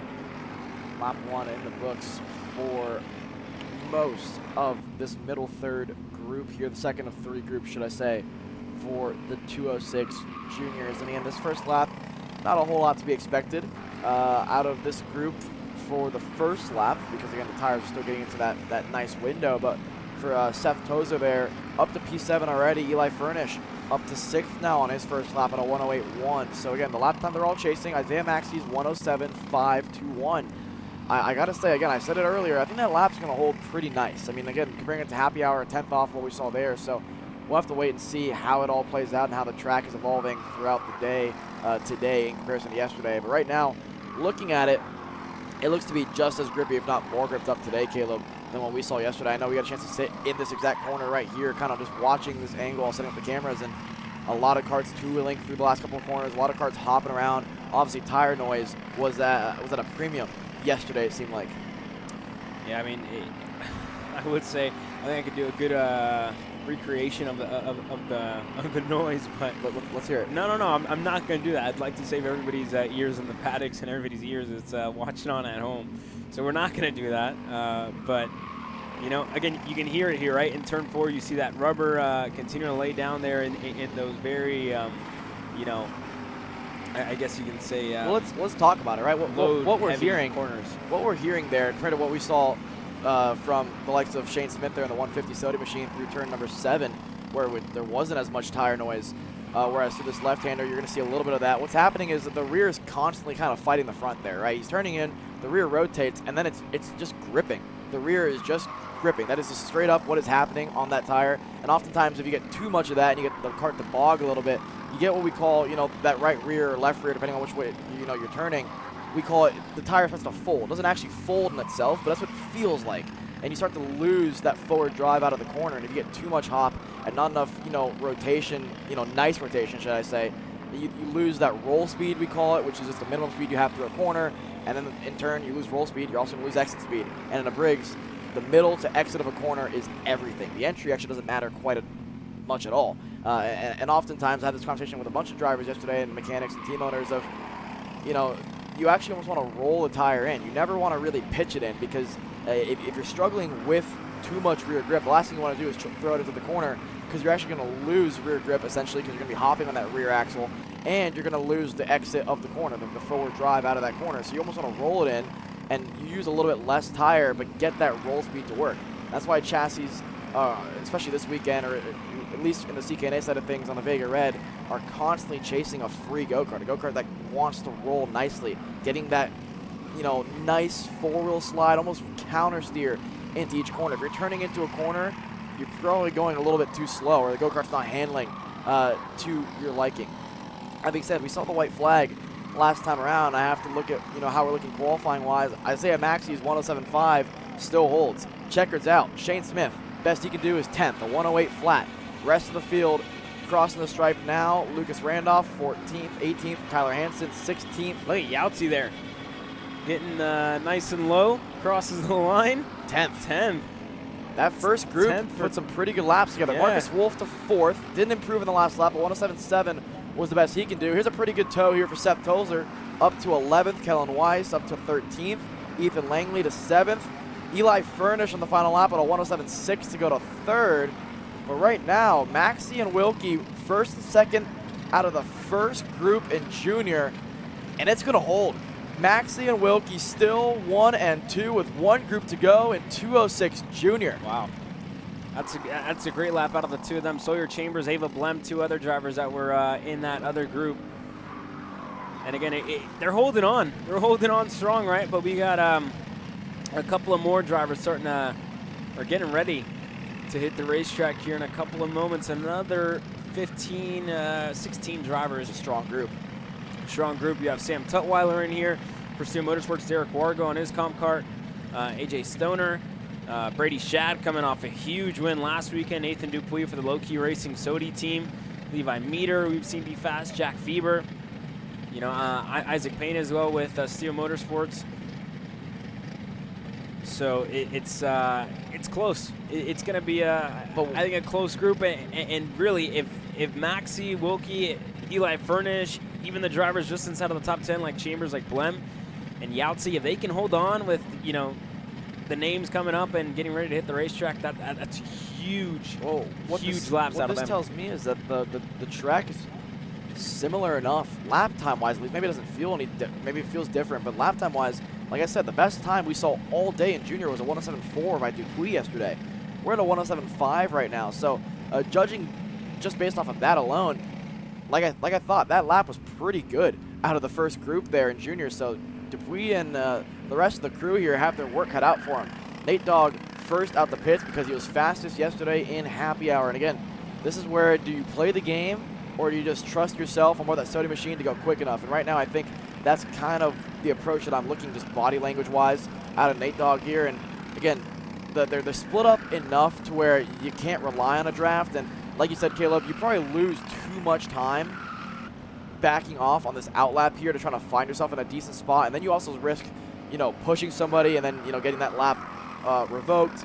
Or you risk getting held up and then, you know, losing lap time that way as well. So I think the best strategy is, especially if you're in a Dupuy situation where you have no one in front of you and you are the first one out there, you see him look over his shoulder, he sees the gap is large enough. I think your best strategy is to go out there and just put your right foot to the floor and see what you can do. But for the rest of the field, it's looking pretty close. I mean, I think, what is that? Brady Shad, I think in third there, is already closing in slightly on the driver that rolled out second there, which I'm not sure if it was Derek Wargo. Yeah, it might have been Derek Wargo there. And I think Shad might be in a really good spot here on that third go-kart line behind Nate Dupuy here.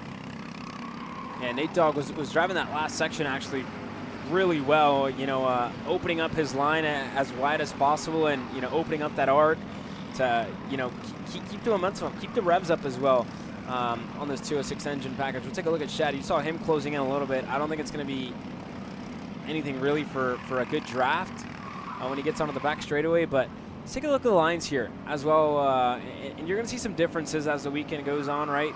Nate Dogg's driven this track, I think, you know, I think more times than he can really count, but even then, right, it changes, I would say, a little bit, right? The way you drive it, the way you drive into the corner, the way you come out of the corner as well with a different engine package. And like we were saying earlier, right, it's a matter of just getting on with it and going.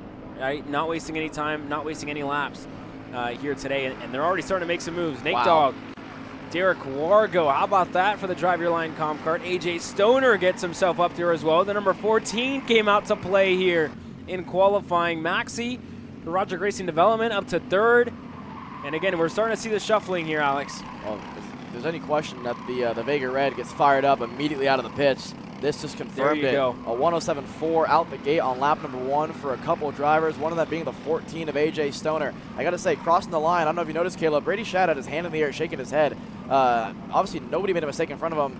No one cut him off because he's by himself, so I don't know if he's complaining about an issue with the go-kart, not happy with himself, but he was shaking his head, hand up, crossing the stripe last time around, so we'll have to see if he has any pace. But right now, I got to say the driver that has the most pace is AJ Stoner. A 107.4 on lap 1, and he's closing in on Brady Shadd enough.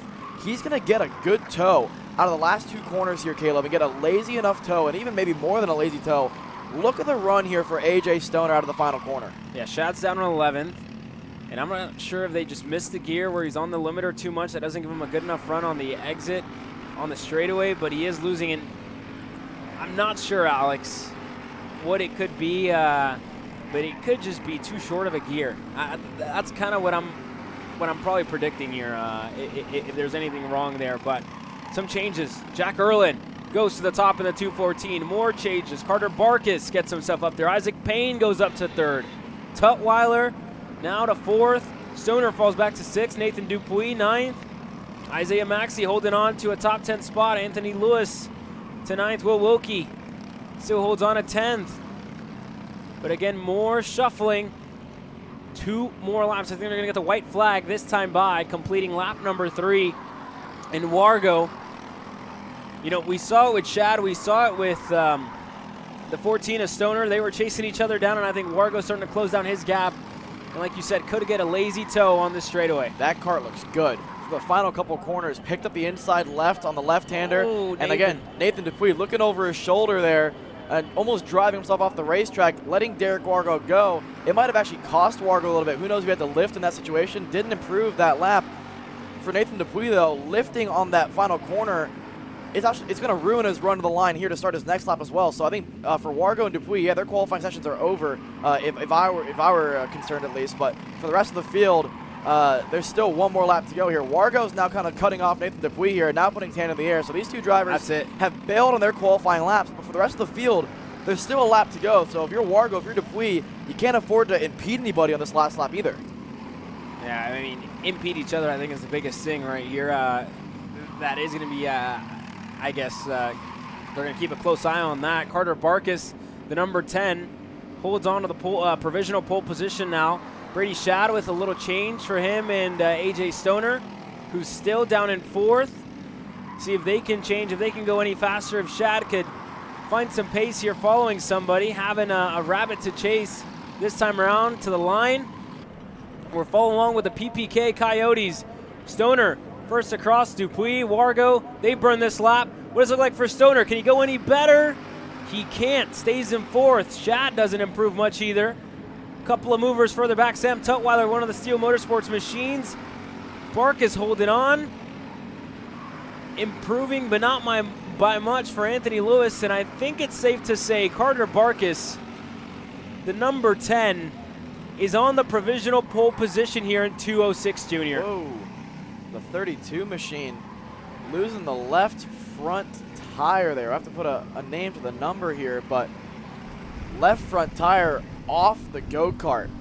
That looks to be climbing the hill out of turn number 11, so that is not what you want at all here. And again, that is Ryder Nesbitt, who I think only got a couple laps in this qualifying session, but for Ryder, that's going to put him towards the tail end of the field here. I mean, I think at least got some decent laps for him, but still about mid-pack there for Ryder. And when you lose the left front like that, you got to think, you know, missed it on, you know, one of the missed some nuts there for sure on that left front tire for it to fall off, or maybe just the whole hub might have slid off there. I didn't get a chance to really see exactly the left front to the extent of it all, but maybe there's some help with that as well. But nonetheless, top of the board, Carter Barkis, Hudson, Jack Erlin, Derek Wargo, your top 3, down to AJ Stoner, Isaac Payne, You got to go back to Isaiah Maxey and Will Wilkie out of the first group. To stay in the top 10 for Roderick Racing Development is very, very impressive. Stupendous qualifying for those two drivers. Quick commercial break from our side. More qualifying action set to come your way.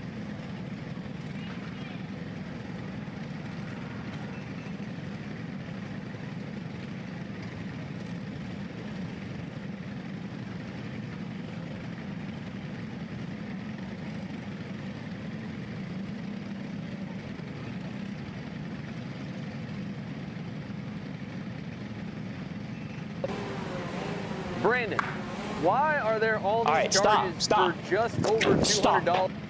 I'm tired of all this Brandon business, okay? Brandon this, Brandon that. Why are there all these expenses on AKR over $200? We know, okay? Take a walk with me. At Shop AKR, they have everything you need to start racing at a very cheap and affordable price. They have MXC rims, they got chains, electrical stands, tilt seats, they got MXCs. And if you didn't know, on top of that, any purchase in the continental US over $200, that's free shipping. Hey, aren't you supposed to be in the AKR Anonymous meeting over there? Dude, I'm doing a commercial. Dude, we have no time, it's about to start. Stop. We all love Shop AKR. Me? More than others.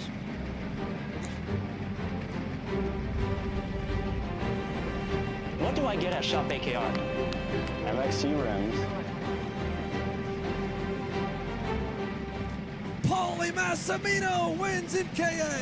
Paulie Massimino is a winner in OKN Stars.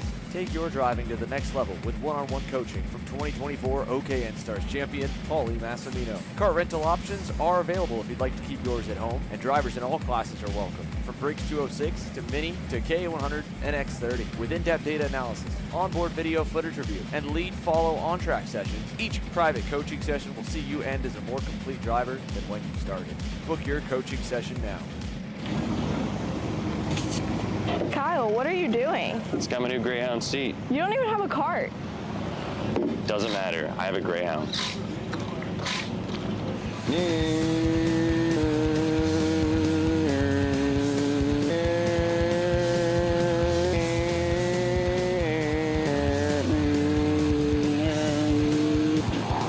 Who the is Kyle Cuthbertson? Doesn't even have a go-kart. Doesn't matter.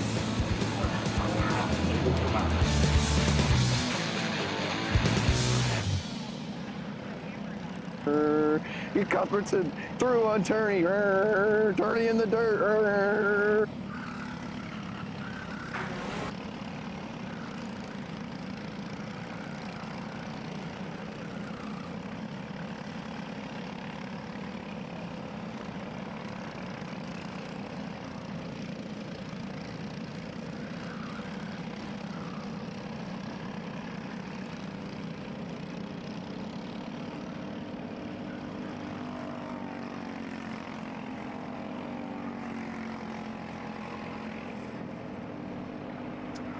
Welcome back here to the Motorsports Country Club of Cincinnati.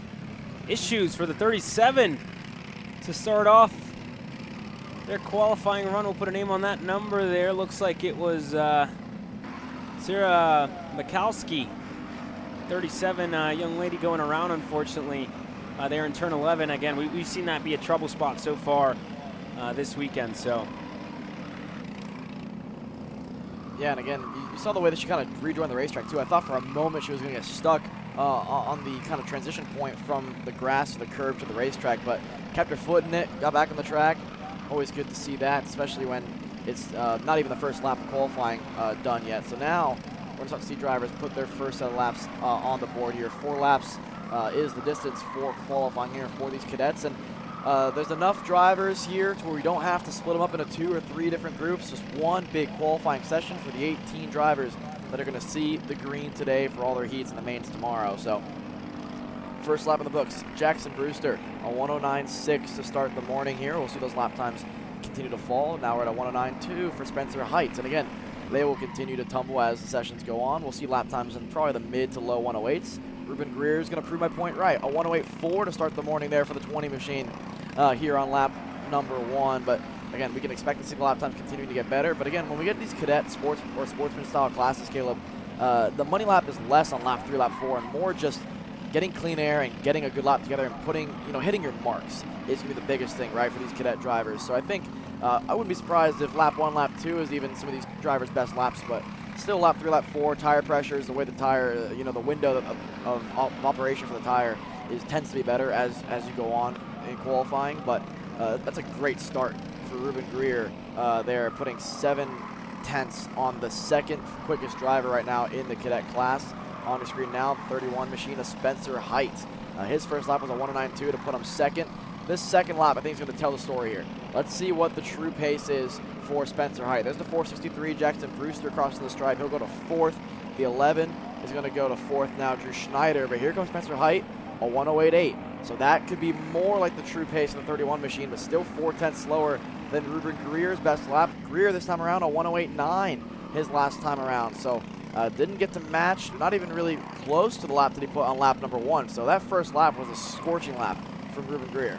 Yeah, Miles Brownfield getting himself up to 3rd as well in the number 26. So everybody's starting to find some pace here as this session continues to go on. Again, we're about to complete lap number 3. We're about halfway through it. Again, Alex, remember, these qualifying sessions are different.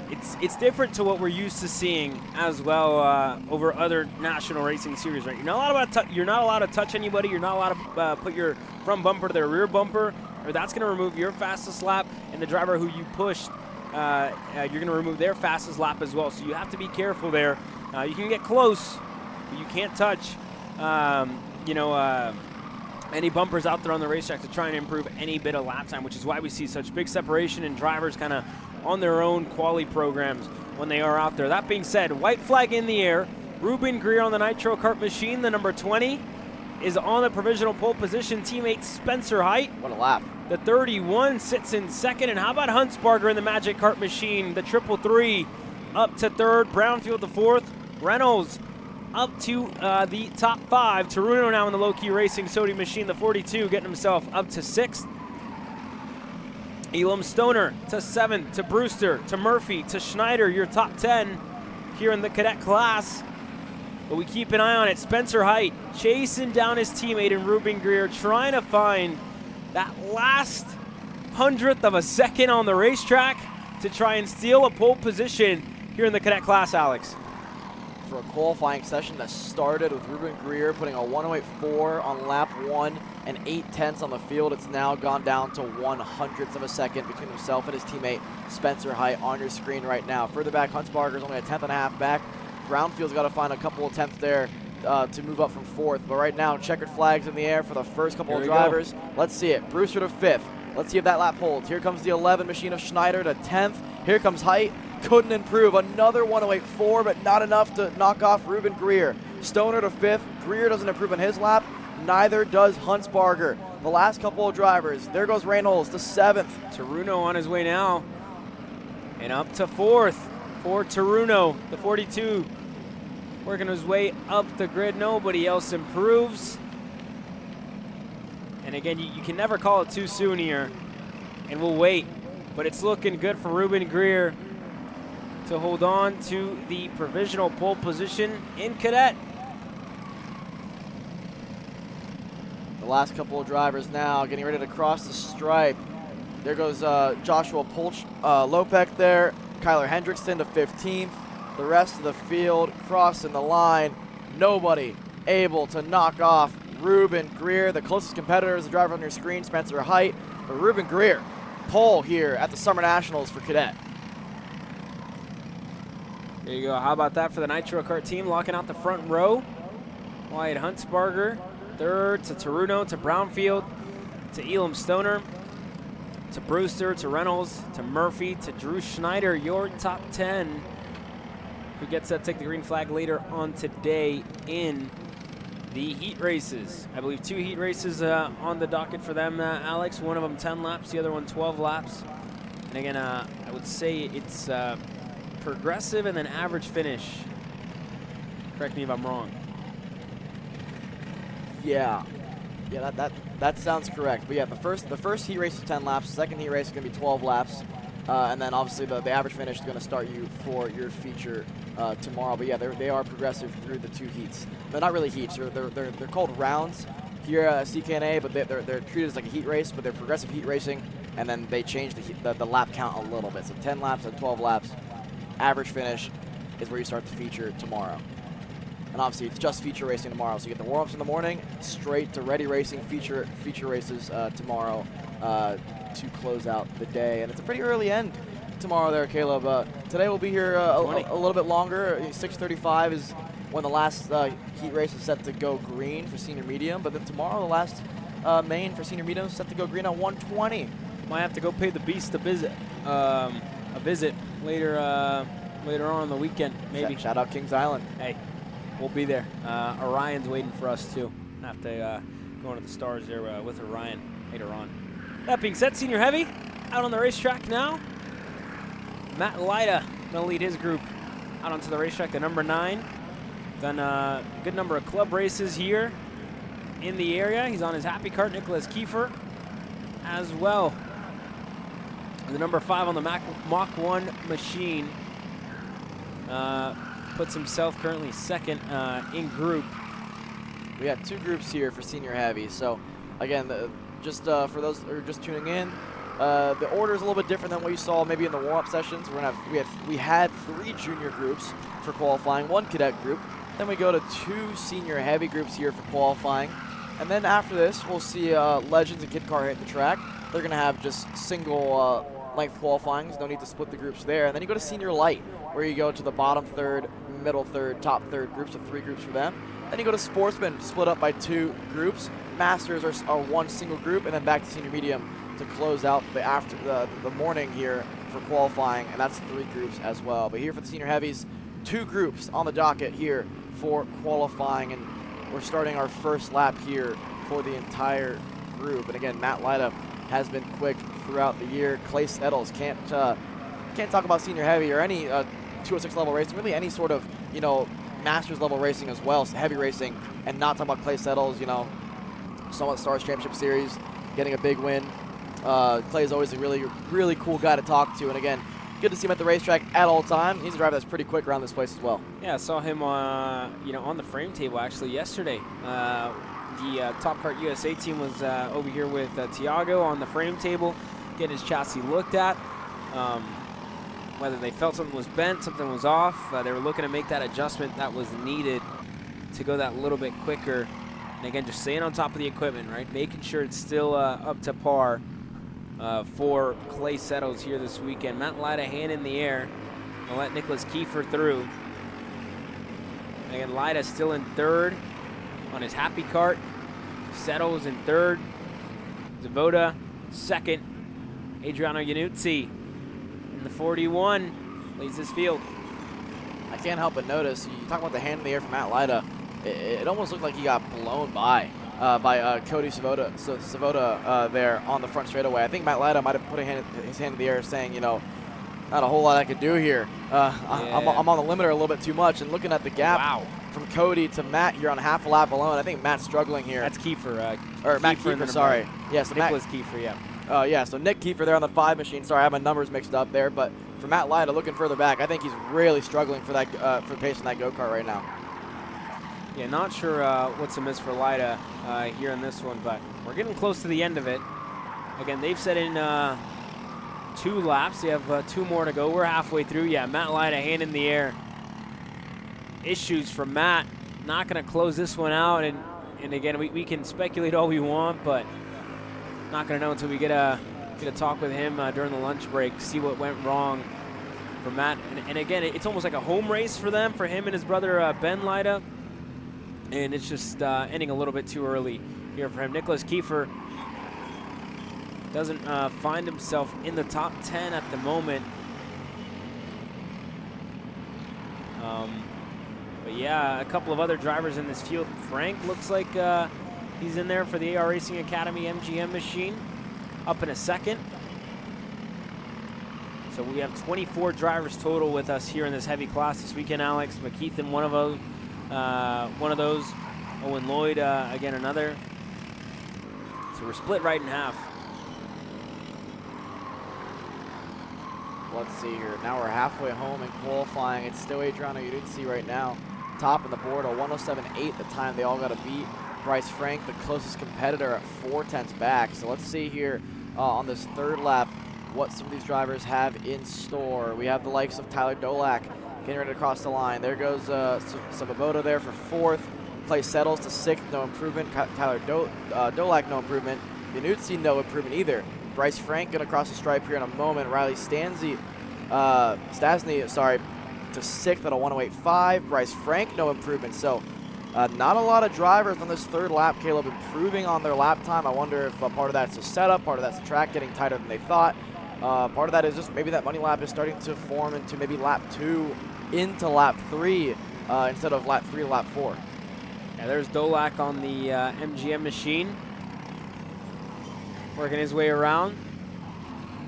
Currently sitting third. Good number of MGMs here in the top group. Go back to Robbins, 2, 3, 4, 5 for the MGM team currently on the racetrack, and they're going around. Last couple laps getting set to go underway. I believe they're about to get the last one. One of the final couple laps here. White flag should be in the air this time by. Should be checkered. It is checkered. So Nicholas Kiefer first across. Clay Settles across the line now, up to 6th. Stasny, no improvement. Drivers diving into the pits. So nobody goes better than Nutsi for now on his Kenner Brown Racing Coyote machine. Robbins doesn't improve. Kalen Brown in the 37, no improvement. Here comes Katie McDaniel for LSR Motorsports, CRG. No improvement either. So still Yanutsi holding on the provisional pole position. We wait the second group to hit the racetrack.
Here we go, it's time to go for the second half of your senior heavy drivers here. Owen Lloyd leads the field out with Brady Atwood just right behind him.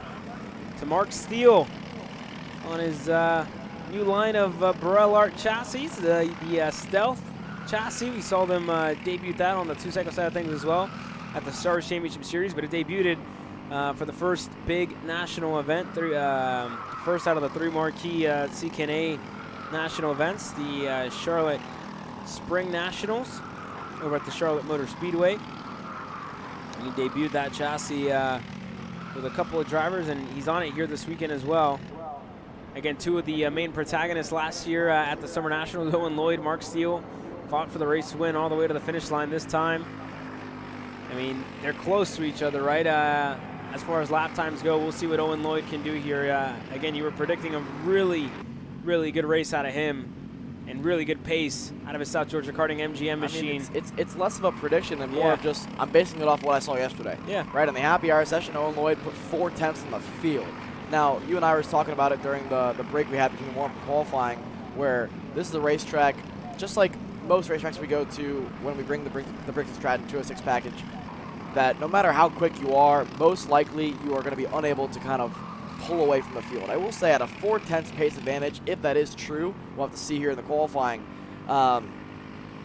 there's a chance of that, but I still think the rest of the field, the likes of Brady Atwood, Mark Steele, Hunter Bolden, AJ Roderick, the rest, Christopher McKeithen being one of them as well, are going to have something to say about that. But Owen Lloyd, just based off of what I saw yesterday, the pace was rapid. That being said, looking further back, you have Brady Atwood, and then you have Mark Steele, who's actually close enough to Brady Atwood here to get a small toe, and this might play in the Mark Steele's advantage here. So 107.7, first lap for Owen Lloyd, already tops the board. Further back, Steele and Atwood go 3rd and 4th. Eli Fox to 6th in their first lap. McKeithen to 2nd, just 300th separating the top 2 right now. But the lap times will continue to fall here. I mean, we're going to see lap times in the mid to low 107s here in senior heavy. So there's still more in it for Owen Lloyd. But I think the one thing going against the likes of Owen Lloyd, for example, is, like I said, Mark Steele has a pretty nice draft forming here on Brady Atwood. And this can be an advantage for the Stealth Machine. Yeah, it could be indeed there for the Stealth Machine. Mark Steele still 4th.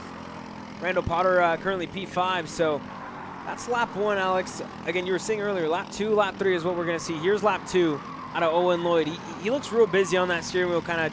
Small mistake there. Yeah. So we'll have to see out of the final corner. Owen Lloyd didn't get the setup towards the final corner they would have wanted. It's going to affect them all down the straightaway into the first corner here, and it's going to cost them, 107.9. Didn't improve on his lap. Let's see what Mark Steele has. No improvement for him. No improvement for a couple other drivers. Atwood improves to a 107.9 again. McKeithen does. 107.6. Now a new provisional pole sitter for Christopher McKeithen. Owen Lloyd, I think there's more pace on that MGM machine. He'll have to clean up the last 2 corners there, because I think that's what cost him all the way to the line. But like you said it, right? The kart maybe, it looks smooth. Owen Lloyd is naturally a very smooth driver, but I think it looks really stuck to the ground, Caleb. Yeah, that last corner, he looked busy, right? It looked like he had a lot of work on his hands there in that last couple of corners. But, that being said, here's a couple of more. Potter still in 6th. Nick Zobiak there on the VLRTS racing machine. Bolton up to 8th. Fox 9th. Zavaboda currently 10th. It's not more. I was looking for AJ Roderick there and where he found himself. He's currently 11th. But here's that card of the 919 of Christopher McKeithen. And again, currently the fastest on the racetrack. There's been no improvement out of Owen Lloyd. White flag in the air this time by. And you see why he's been so fast, Alex. He has that toe from Eli Fox, timing it right. And McKeithen goes even better on his 3rd lap. A 107.564 for Christopher McKeithen. Mark Steele in 2nd, to Owen Lloyd, to Yanuzzi, and to Atwood. Your top 5 here so far. Yeah, McKeithen here just pretty much picture perfect here in qualifying. You can't ask for anything better to get a toe off of the driver in front of you, Eli Fox, who is putting together a pretty good qualifying session here up to P8 now at a 108 flat. I will say for McKeithen, the one thing going against him now is he's caught Eli in a pretty precarious spot here, and now towards the back straightaway. Again, there's no bumping allowed, so he's going to have to be forced to pass here back out of his lap. I wonder what he's going to elect to do here, but if you're Mark Steele, I wonder if Mark timed it perfect between himself and Brady Atwood. Last time by, Mark Steele put himself P2, a 107.688. I think he's timed it pretty well. Owen Lloyd, one last chance to prove the pace we saw yesterday in happy hour. Crossing the stripe, doesn't improve. Steele with a bit of a slingshot here from Brady Atwood. Wow. It puts it pole, 107.521. Here comes McKeithen, couldn't improve. Out of nowhere for Stealth Motorsports and Mark Steele. How about that for Mark Steele to the line on the pole position. And again, you saw that slingshot. You talk about Talladega Nights. That was engaged for sure there for Mark Steele, the 34. Well, that's the experience that on he brings. Pole position here in senior heavy, right? And again, he could be racing the Masters class here this weekend, but he wants to race with the young guns in the heavy class. And he puts it on the pole position. It was close to a Summer Nationals victory last year. This year, starting on the right foot. Yeah, what a methodical qualifying session there for Mark Steele. I mean, the first lap was solid, got closer to Brady Atwood, closer the next lap, and I mean, timed it perfect to get that, like we said, the slingshot style pass where you get the toe behind them, kind of tuck, you know, left or right, whichever way you choose, kind of get that side draft, peel out last minute, and really, you know, pull that go-kart forward. And the driver that you're passing kind of gets pushed backwards a little bit as well. So a textbook qualifying session for Mark Steele there. He'll top the board, and impressive stuff there for the stealth package. And again, that's a driver that, like you said, could run Masters if he wants to, but can hang with the best of them, and that's why he chooses to run with the young guns every single weekend. Yeah, that was great. That was a great lap. It almost looked like sorcery there, right? He was kind of reeling them in lap by lap, corner by corner, and then passed them once he got to the main straight. But how about it there for Mark Steele on the pole position? I know it's been a lot of hard work getting his chassis out. It must feel nice. Must feel nice to get it on your own colors. Very intimidating look to the chassis as well. Cool to see. Cool to see that with the sticker kit as well there for Mark Steele. But there you go. That's senior heavy. We get ready to go with our legends now. And again, I'm just looking at our live chat here. Todd Bolton saying 27 years of marriage. So huge congrats to him and his wife, and a happy 27th anniversary as well to you guys seeing the live chat. I know a lot of fans for Tim Shutt, who's out there on the racetrack now, as well. Seeing Mr. Josh Reddick in the chat saying good morning to you, Josh. Hopefully you're having a good time watching all the action from home, and indeed we're going to see some great races all weekend long. Legends out on the racetrack now, and we wait and see until these tires come up to temp. 15 drivers total here, all the way back to Tim Shutt. Well, Eli Yanko, the driver on our screen right now, all the way from Canada. This is a driver that, I mean, on any given day, could be the quickest driver on the racetrack if he's able to put the laps together. So for Eli Yanko, he's been the one, himself and Todd Barron have been the two fastest in this class throughout the weekend. Doug Cook's been pretty quick, JD Gunn's been pretty solid as well, but from what I saw yesterday through practice and happy hour, it was all about Eli Yanko and Todd Barron. So we'll have to see here if Yanko can put the laps together. But I know Eli, him and I go actually pretty way back, all the way to my first time racing a 206 go-kart. He was quite a bit of help to me. He's a very knowledgeable guy, always open to give kind of tidbits out there on the racetrack. So always a really cool guy to talk to if you have any questions about, you know, racing 206, racing in Canada. I know he's a big supporter of it over there, obviously from Canada as well. So Eli Yanko, the 470 machine, look for him to be quick here as they get ready to cross the stripe to finish their first lap. And I gotta say, as much as lap one usually doesn't matter as much as qualifying, it's mattered a little bit more today, Caleb. That first lap tends to be quick enough to where if you don't get anything else to go for you throughout qualifying, at least lap one seems to be a pretty good banker lap. Yeah, it should be pretty good indeed, and we're going to keep an eye on it here. This is the first lap. Yanko, 108.258. Tim Shutt, 107.867 to Todd Barron, who went up to third for a second. And again, it's all changing. How about the 22? A 107.704 for Todd Bolton. Let's see, the lap times are going to continue to fall, but the mid to low 107s is probably as good as we're going to get here in the Legends class. So we're already at that window of, you know, again, lap one, decent banker lap if the session were to stop now, right? Those are impressive laps. So for Todd Bolton, a good first lap. Look at Todd Barron, though, getting a really good run on Tim Shutt here. I think Todd Barron on the 11 gold cart package there is in a really good spot, Caleb, to time the draft, same as what we saw from Mark Steele. Yeah, we're going through the back straightaway, and again, you saw it from Barron there.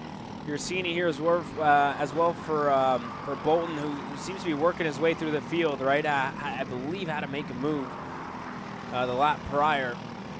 Not sure if that's 60 of Michael Wells just right behind him. It is actually the 60 of Wells, the number 12. I have good eyes, surprisingly. But here we go with the 22, this time across the line. Can Bolton improve any bit?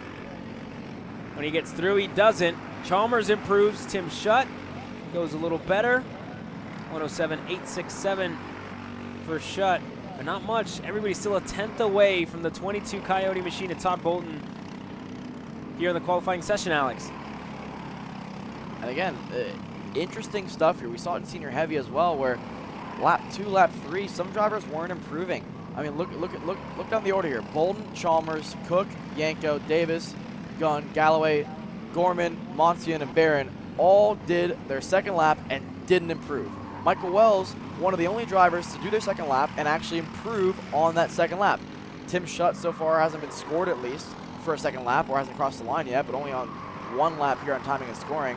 It's still good enough for third right now to 107.8, but interesting enough to see that on that second lap, the tire is either already kind of giving, maybe not providing the lap time these guys would have expected, or just gripping up a little bit too much for these drivers. We'll have to see on lap 3 if it comes back to them. For Eli Yanko, it didn't. So lap 3, no improvement. Todd Barron, no improvement here. Further back, what we got? Todd Bolden improves. And again, wow, the Mark Steele style pass, the slingshot towards turn number 1 on 107.595.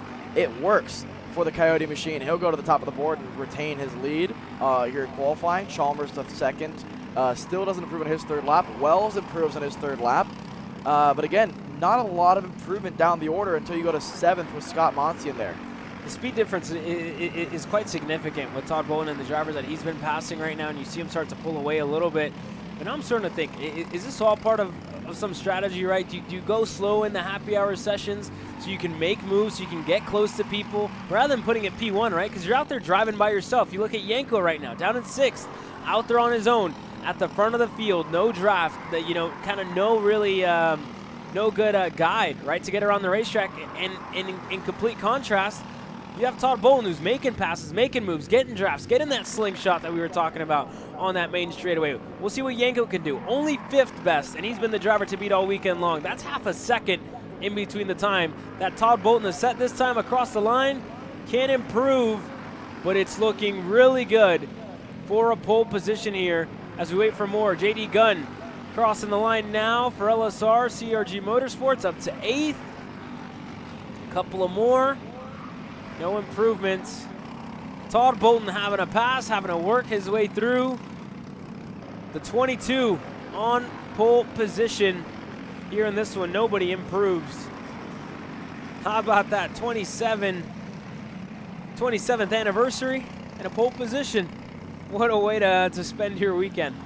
I gotta say, there's a lot of storylines here, right? Todd Bolden, first of all, impressive lap, top of the board. Tim Schutt did 1 lap in qualifying. It was good enough for third. I told you, that first lap is honestly, if you do it right, it's a good enough lap. That's third.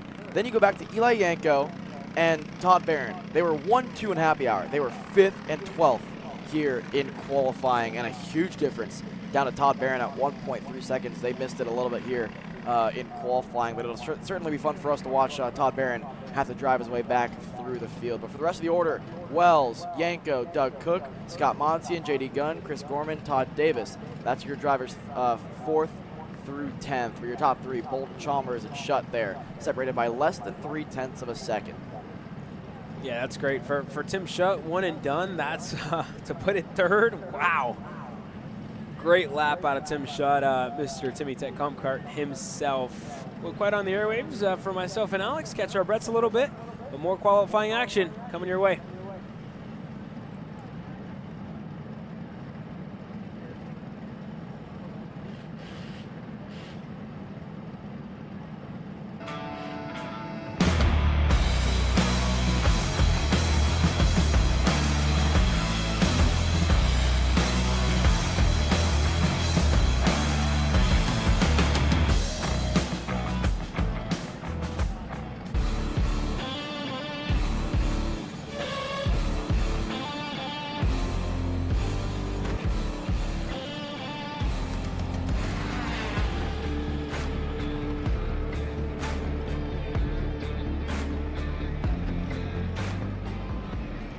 Are you stuck with your kart racing? Not sure of the ideal kart setup? Well, going to a track for the first time. The Kart Class has the answers for you. Our online portal has a wealth of experience and knowledge to help your kart racing. From kart setup advice to track guides that are targeted specifically to your circuit, or the driver coaching aspects with mindset, racecraft and driving techniques. If you want to take your karting to the next level, visit us at kartclass.com.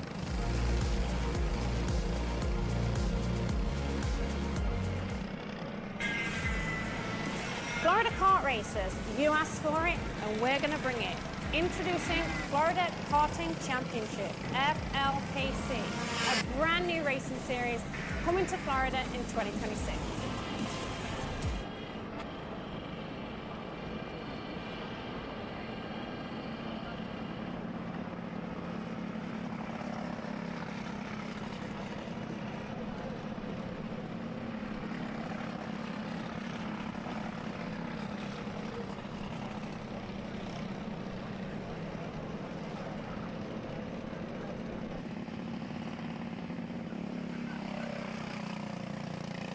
Green flag in the air, and we start qualifying in Kid Kart. Maddox Nieves was the driver to beat in the morning warm-up session. We saw him and Mav Reddick get close to each other. As well for Liam Vaughn, the number 10 MGM machine, led the field out. You go back to Millie Clements, Mike Hayen, Tony Beam, Aubrey B there in the 99. And Moore getting set to take the green flag here in this qualifying session. Already taking the green flag here in this qualifying session. So we'll wait to see the time start to come in. Nieves there in the 23, first driver out. And we'll see what his first lap looks like.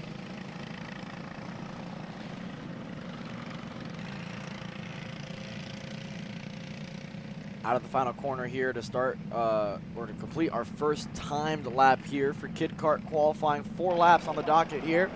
And Maddox Nieves there, a 1:21.3. First lap done for Maddox there.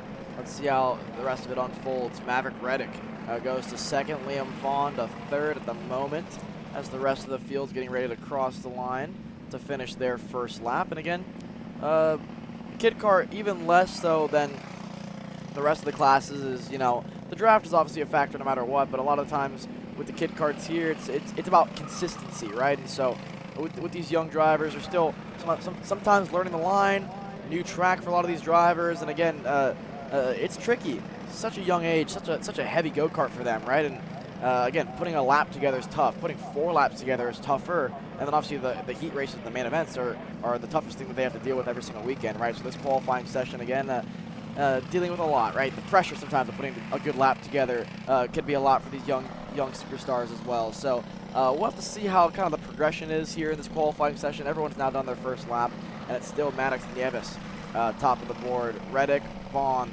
Holzner, and Aubrey Babcock there rounding out your top 5. Down to Tony Beam, Millie Clements, and Mike Hayen, the 8th driver here in Kid Kart. You see how bumpy that back section is. You see little Mav's head just kind of bouncing around there in that last section, and you'll see it a lot there. He's got a run here. Yeah, but he's got a good run on the main straight. We'll see what he can do. Can he improve? And he can't. A 121.8, his fastest lap, a 121.5.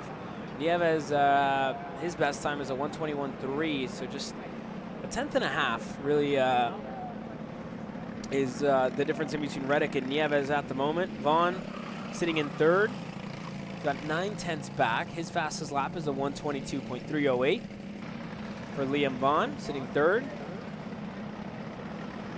Will Holzner and the 99 of Aubrey find themselves 4th and 5th. Tony Beam, Millie Clements, Mike Hayen still 8th. Well, here's a good look at Will Holzner here on the 111 machine. The all gold with the red on it. That's really an awesome livery. Cool looking. Yeah, that's nice. I like that. My favorite thing with Kid Kart's always been just, first of all, when you see them walking around with all the gear on, the helmet's about two times the size of them themselves, right? They look like big bobbleheads, right? Like they're almost gonna tip over because the helmet's so big.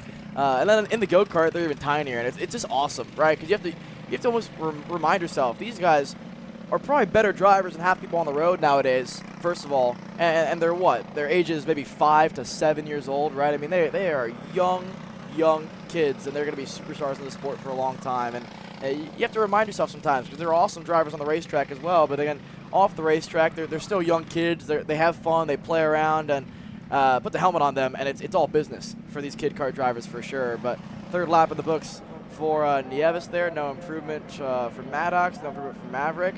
Liam Vaughn improves, though, a 121.9. Will Holzner improves. And then Aubrey Babcock now crossing the stripe for the 99 machine. Aubrey's going to go to 4th now at a 123.585. getting closer now to that top 3 in the qualifying session here.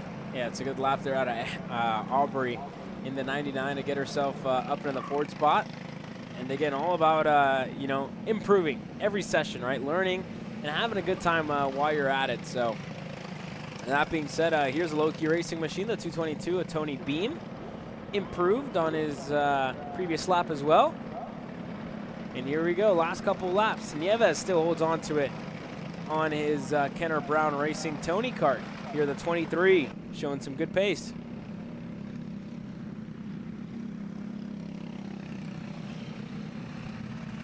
Here's a look at the 222 now. Tony Beam there heading onto the back straightaway. Checker flags out. Maddox Nieves doesn't improve. Maverick's got a really good run here. Coming to the line. What does Maverick do in the final lap? Doesn't improve. Neither does Liam Fawn. So right now, Maddox Nieves holding on to that top spot with a couple more drivers getting ready to cross the stripe. One of them being Will Holzner here on the all gold and red machine. Rounding the final kink here towards the front straightaway to see Jason Burgess holding the checker flag here. Let's see, 3 drivers getting ready to cross the stripe here all at one time. Holzner doesn't improve. Aubrey doesn't improve. Down to Tony Beam, no improvement there to 6th. 2 more drivers left, Millie Clements and Mike Hayen. 7th and 8th at the moment for them. So as of right now, I think it's safe to say for Maddox Nieves, pole position for the 23 machine unless Millie Clements here, Mike Hayen has anything to say about it.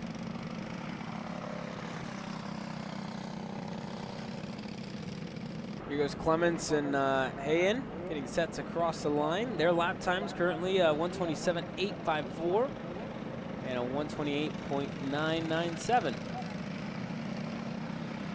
No improvement on their final laps. But into the pits now for Nieves, who's on the pole position here in Kit Kart.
Senior Light out onto the racetrack now. The first, or the second, I should say, of our 3 senior classes that are here with us this weekend. We already saw the heavies go out. Mark Steele was on the pole for that one. And now we're on onto Senior Light. 3 groups split up in a 3 of, I think it's about, should be about 10 to 12 each in each group, around there. My math's not too good, but if you want to do it yourself, divide 40 by 3. And that should give you like 13, maybe a little extra here or there. I think it'll end up being 13, 13, or 14. That's what I thought. That's what I thought. First we said 12, and then we got there. That being said, we're into senior light warm-up. We have Jarvis Comey out there on the racetrack right now, as well as Lindstorm. I think Frankenberger, Hubert, Rosiers, Zacuzilo, Gray, White, Zing, Schwartz, and more. Well, here's the thing, right? We saw in the junior class where they had 3 groups as well, and you can't count out this first group. I mean, again, all it takes is a bad happy hour to put you in a group like this, or a good tow, or both, to make it happen here in qualifying. We saw it in junior. We saw the 2 fastest from that first third of the qualifying sessions remain in the top 10 throughout all of the junior qualifying here. That's possible here at senior light. Again, this is one of about the most competitive class we have on the docket this weekend, this and senior medium, arguably. But that being said, there are some quick drivers here in this group. I mean, one of them being the likes of Dylan White, Kelvin Zing in this group as well. And again, Kelvin's a driver that's, improving, gotten better and better, and he's a driver that we can expect to see towards the front end of the field here, Caleb. Yeah, I mean, I still remember, a couple of his first track days down at Speed Sports Racing Park, where, he was out there busy, made the move out to Houston, and again, been at the top step multiple times of the regional podium, and still knocking on the door for that first, I believe, national podium. He was strong at the Grand Nationals last year, won a heat race, and still looking for that first national race victory. I've been working his way up through the mid-pack, getting himself fighting up with the front runners as of late. But here we go, first couple of laps. Here's the second one by Lindstorm. Up to third, Jarvis Comey up to first. Frankenberger able to improve up to fifth. There goes Hubert to sixth. Here goes Zing now, making a move. That's a good draft for him. That's gonna put him at the top by 3/10. So 106.739 there for Kelvin Zing on that AR Academy MGM, the 666. To the top of the timing charts here, Alex. Yeah, by quite some margin too, 0.3 of a second there. And again, a lot of that is just getting the toe out of the final corner, timing it right, pulling out, through the kink, I guess, and then, getting that side draft, and then, last minute kind of using that slingshot style of move, and then making it work in qualifying. And that's what you have to do here, because again, we've touched on it throughout all of the qualifying sessions so far. You're not allowed to bump anybody, not allowed to push, not allowed to bump draft, any of that sort of thing. If there's any sort of front to rear bumper contact that is intentional, it is going to be basically a loss of your best lap for you and the driver you pushed. So even if you're somebody that didn't know anybody was behind you and you get pushed, unfortunately your best lap is also revoked. So it is everyone's best interest to not push, and that's why if you're wondering why when people catch up to somebody they're just opting to pass or bail out of the lap, that is why. White flag in the air. Kelvin Zing doesn't improve this time around. Dylan White does. Ryan Miller hasn't crossed the stripe for his third lap yet. Now he has. Doesn't improve. Cody Lindstrom does. And Caleb Jarvis Comey there goes to fifth on his third lap at a 107.4. But right now Kelvin Zing, the driver they're all chasing, and is 2/10 back to Dylan White as well. So at a 106.7, that's a decent lap in senior light. I think it's still a couple of tenths, maybe a little more than a couple of tenths off of what we can expect to see based on what we saw in warm-up and happy hour yesterday. But for Kelvin Zing, I think here, out of the first group, it's about all you can ask for. And on that third lap, he also made a move. So I think this time around, if he has some clean air and a bit of a draft here forming for Kelvin, it could be a decent lap here. Yeah, it could be good. Again, we saw it with Steele.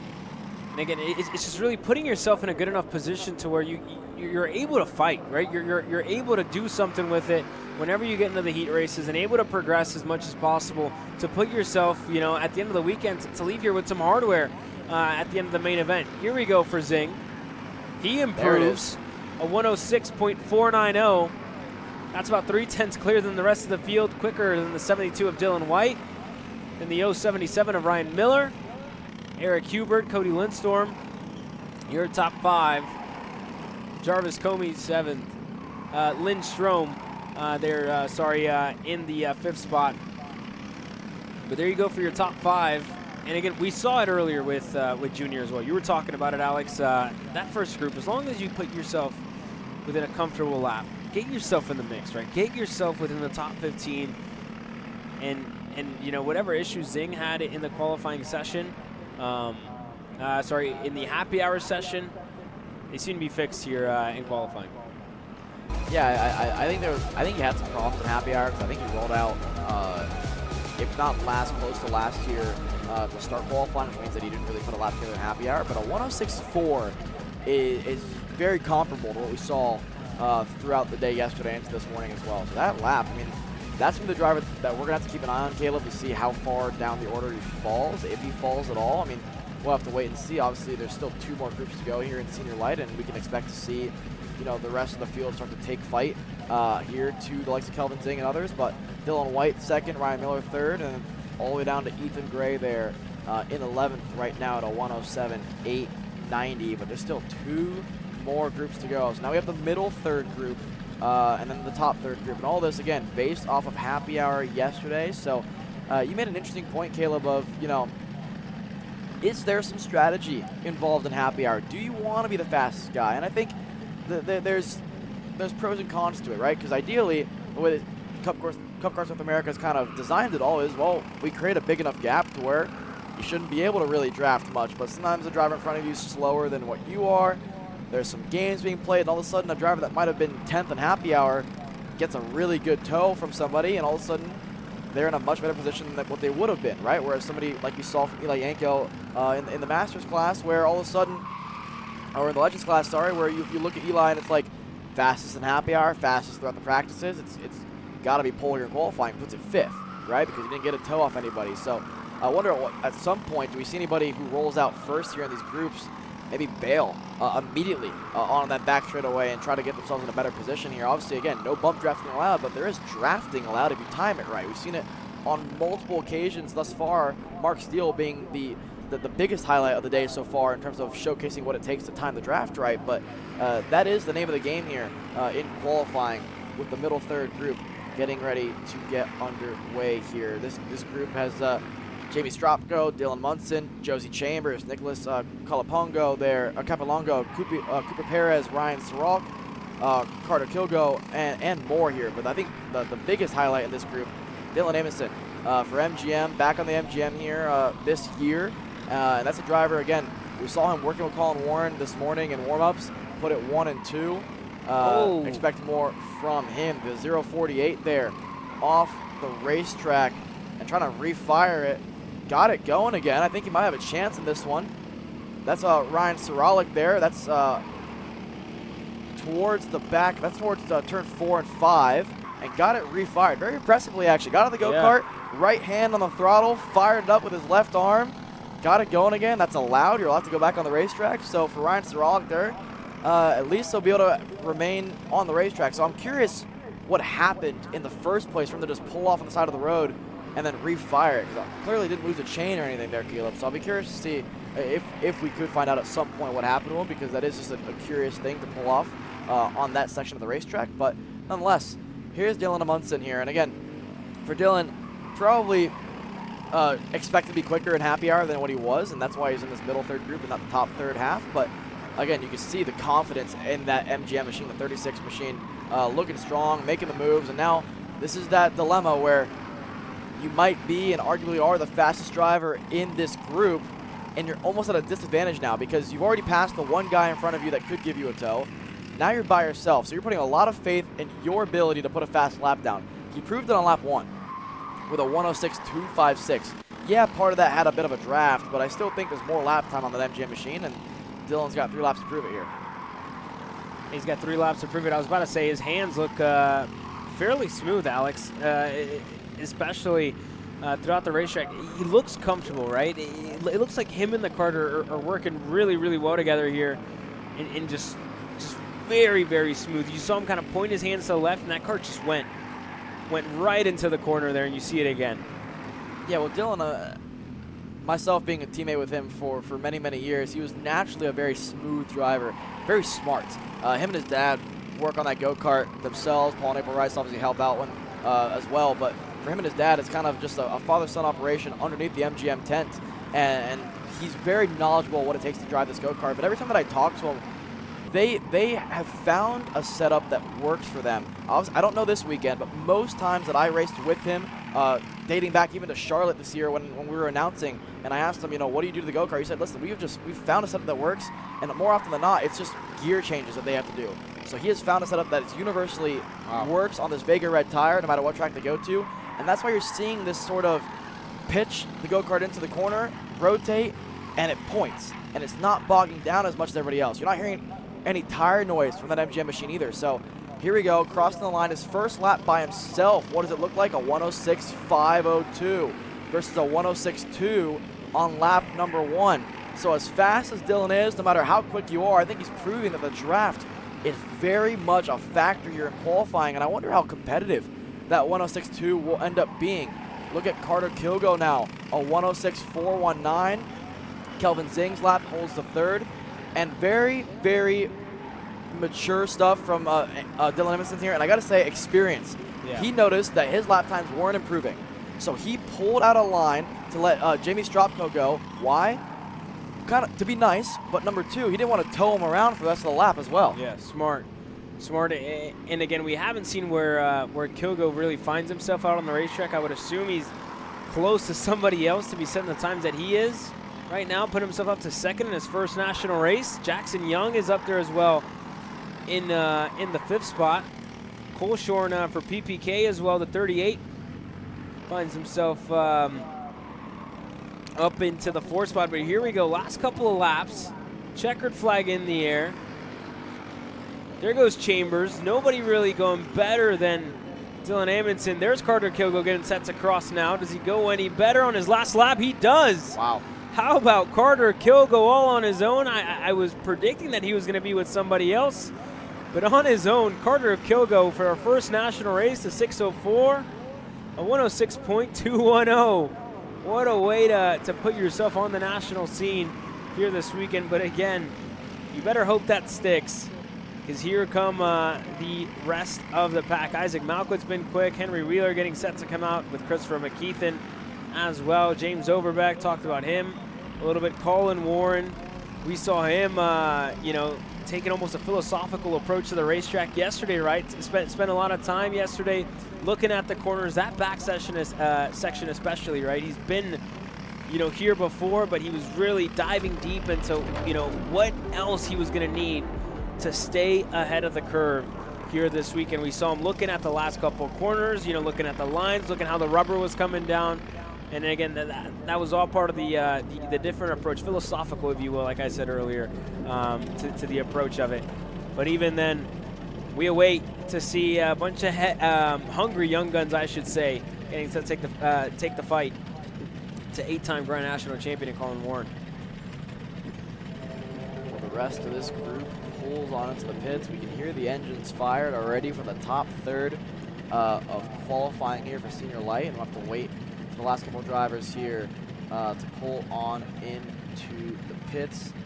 The last one there being Soralik, who actually was able to put some laps together even after going off the racetrack, entering turn number 4 and getting it refired. But I want to say everyone's back in the pits now, so we should be seeing the last group here of senior light heading out onto the racetrack momentarily. And again, you mentioned it, right? Wheeler, McKeithen, David Barker, Aiden Lorenko in this group as well, Addison Ionello, James Overbeck, Cade Yeager, Nicky Palladino, Isaac Malquit, Colin Warren, Owen Lloyd, Emily DeMaster, Reagan Seville, Jordan Klein, Alexander Zacasilo is going to round out this group of 14 drivers to round out your 40-kart senior light field, but headed by the 111 of Colin Warren. You talked about it, right? He was walking the track all afternoon when the day was done. He walked it backwards at one point, I saw, just analyzing every bit of the racetrack, and that's why he is the 8-time Grand National Champion that he is. That's why he's won so many 206 races. That's why he's, no matter what track we go to, he's always a competitor. Even if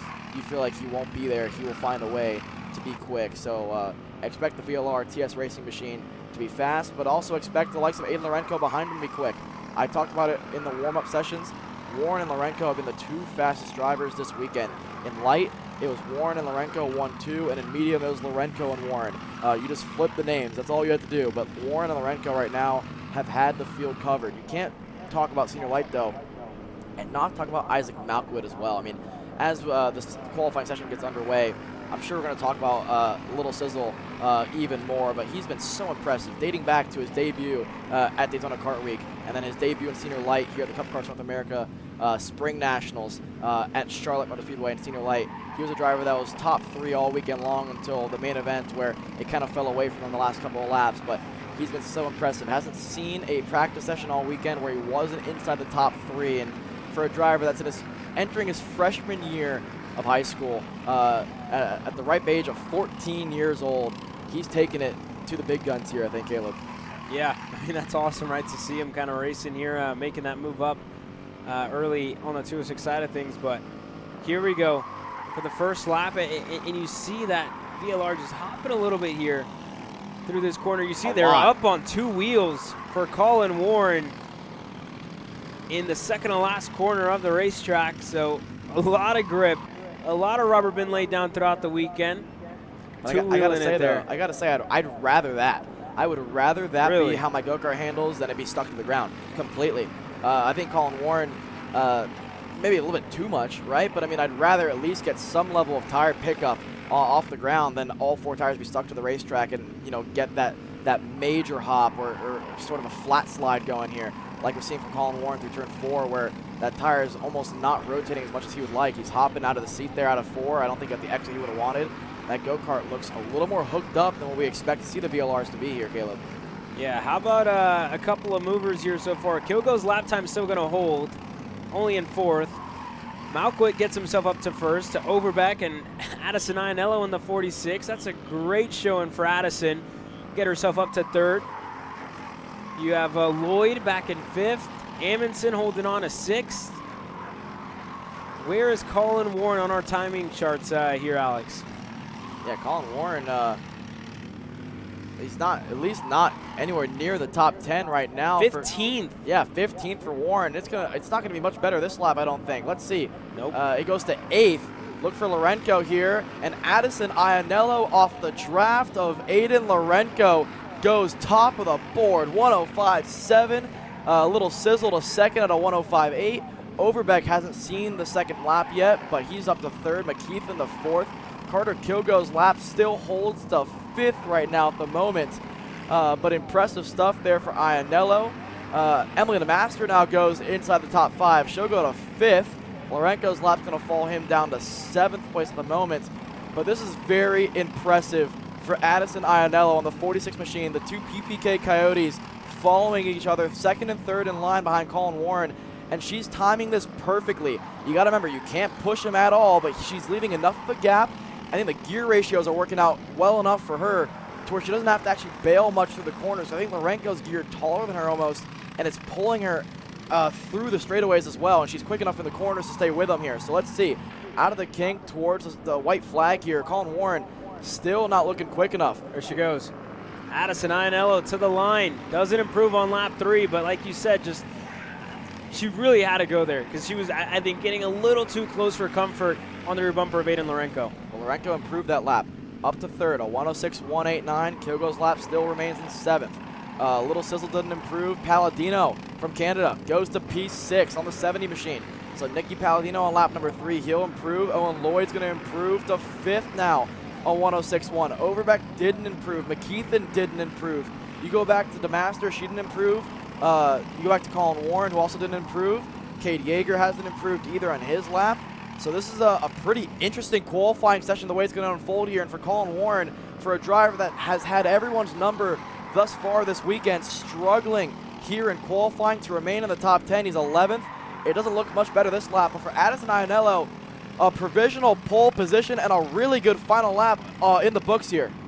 Yeah, she drove really well out of that last corner. Here we go with Colin Warren. He's going to be the first to cross the line. Can he get himself up to the top 5? He improves, but it's not enough. Ianello can't improve. Here comes Christopher McKeithen and Isaac Malkwood, who has a huge toe on that rear bumper of McKeithen. He doesn't go any better. How about Emily DeMaster? How about James Overbeck and Owen Lloyd, who's just right on that rear bumper as well? Jordan Klein, Henry Wheeler across the line. There's some movement. Palladino goes up to 5th. Overbeck bails into the pits. Here comes DeMaster. Here comes Lloyd, who goes up to 2nd. not enough. Seville, can he show us anything? He can't, and it's Addison Iannello on the pole position here in Cincinnati. What a showing here in senior life for Addison Iannello and PPK Coyote. What a lap for Owen Lloyd there. Out of nowhere to put it P2, and for Little Sizzle, his streak of not being outside the top 3 continues this weekend. 3rd in qualifying, down to Overbeck and McKeithen, so 3 PPK Coyotes inside the top 5. Back to the Yanko racing machine, Nicky Palladino down to Aiden Lorenko, Emily DeMaster, Carter Kilgo remains in 9th out of the slow group. How about that? And then Dylan Amundsen out of the middle group there. That was a one and done lap basically for him, because his 2nd and 3rd lap were slower than his first lap. So Dylan Amundsen finishes inside the top 10 here in qualifying. And for Colin Warren and TS Racing for VLR, 11th is all the 111 could do. What a qualifying session here in Senior Light. Addison Iannello on the pole position here in Cincinnati. Quick commercial break. We'll bring you more qualifying action on the other side.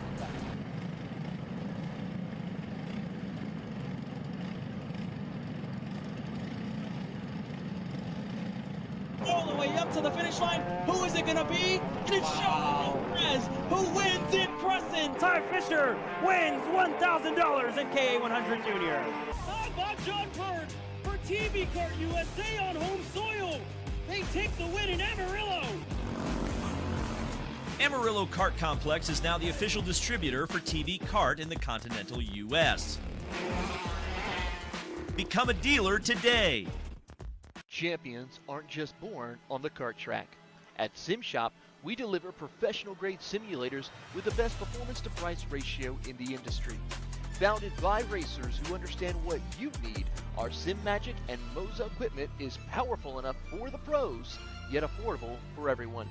With unmatched customer support and a thriving community, we're your racing partner. Visit simshop.com today. Are you ready to get behind the wheel? From Formula One to NASCAR and IndyCar, all the pros start here.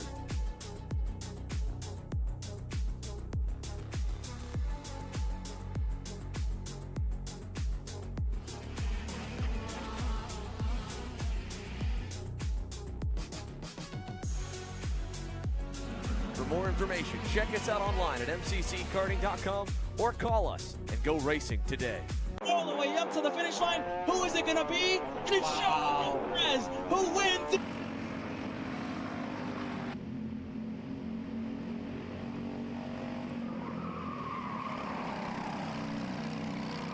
Here we go, Sportsman out onto the track now. And for those drivers who are doing double duty here this weekend, Alex, if you're in senior light as well as senior medium, that's a quick turnaround. Luckily, you have about 3 sessions and just about 15 minutes in between to get going and ready for the next one. But what a qualifying session there for senior light just before the commercial break. And here we go with Sportsman, the first half. That's out on the track now, 2 groups. Let's see, on our screen right now, the 192 of Kagan Irwin on our screen, and the 03 of Christian Liu behind him as well. So these two working pretty well together here in qualifying, but again, no working together really allowed here. You're allowed to draft, but you have to pass if you're going to do it. So for Christian Liu here, if you're going to get to the bumper, you can't stay there for too long, otherwise you'll risk using the front bumper there to help push, and then obviously that takes away both of your best laps. But with that, first lap in the books for a couple drivers here. Kagan Irwin, Harrison Bell to 2nd, Christian Liu to 3rd, Logan McCloskey to 4th, Trip Golnick 5th right now, a 108.7, the best lap on the board for Sportsman so far. Yeah. Here we go for Keegan Irwin, the 192 Steel Motorsports machine, as well as Bell, as well as Liu, as well as McCloskey. That's 1, 2, 3, 4 for Steel Motorsports. You go back to the Nitro kart of Trip Golnick.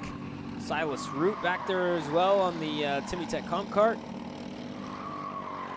And a couple of more. Gavin Dyer there as well on the Nitro kart. Hendrickson on the Illuminosa A-Max machine. One driver dropping a tire there further back.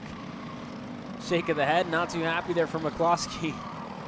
all right. You know, just it happens, man. Exploring the racetrack. It happens. That's all part of it. You know, listen. If I was out there and maybe there's more grip out there. Who knows? You know, there's been times before where you go in the dirt and maybe it's a faster line. I don't think that was the faster line, but for McCloskey, it's all part of it. That means you're pushing hard. That means you're trying hard. I know if I was coaching this weekend and my driver dropped it off the racetrack, and maybe not in qualifying, but I'd probably say, you know what, that means you were trying hard. Yeah. There you go. Especially to me, that back straightaway I think is a scary one. It's a tricky because corner. there's actually a fairway right behind there, and you know, if you're an average golfer, you're probably not hitting that fairway. You're probably hitting it into the trees. And sadly, just on the other side of that tree line is a back straightaway. So how do you think you would fare out there? I'd be driving at about 300 yards, maybe. Onto the racetrack. Yeah. There you go. That was a good one. Hey, props to you there, Alex. But that being said, Gavin Dyer, the number 5, up to the top of the timing charts here early on in this one. And how about a left-handed engine position here for the 111 and Golnick on the Jay Howard Driver Development Kart Republic. Let's see this. White flag in the air. We have 2 drivers working together here. One of them was Silas Root there on the 211. Harrison Bell on the 444. Out of 108.4. Purple for Harrison. 1/10 clear of Gavin Dyer there. Logan McCloskey from off the track to P3 with 1 lap to go here in qualifying. Hey, there you go. There's Harrison Bell. Working his way through in the 444 as we go back with Trip Golnick. But even then, I mean, you're seeing it, right?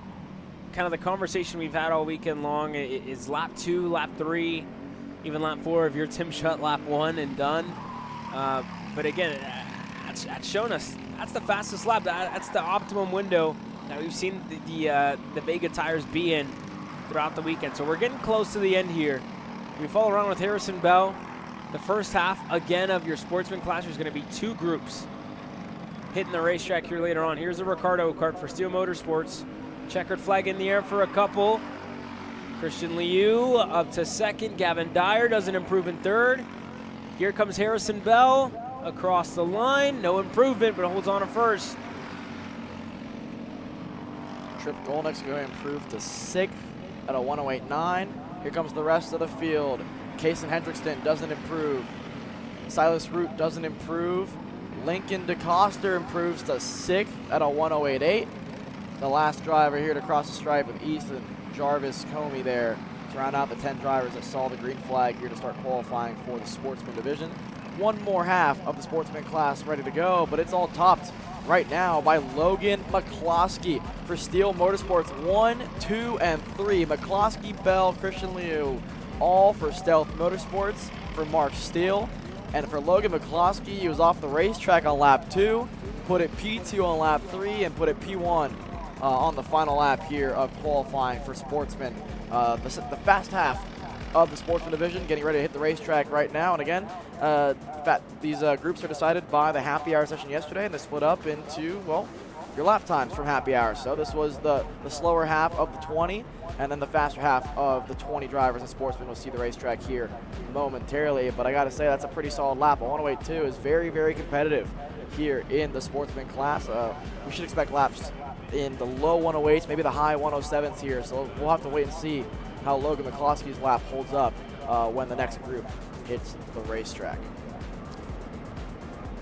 Just a little update for you guys. Lunch break is coming our way just at noon at 12 o'clock p.m. on the dot here Eastern time. If you're down Central time, it'll be 11 o'clock when we hit the lunch break.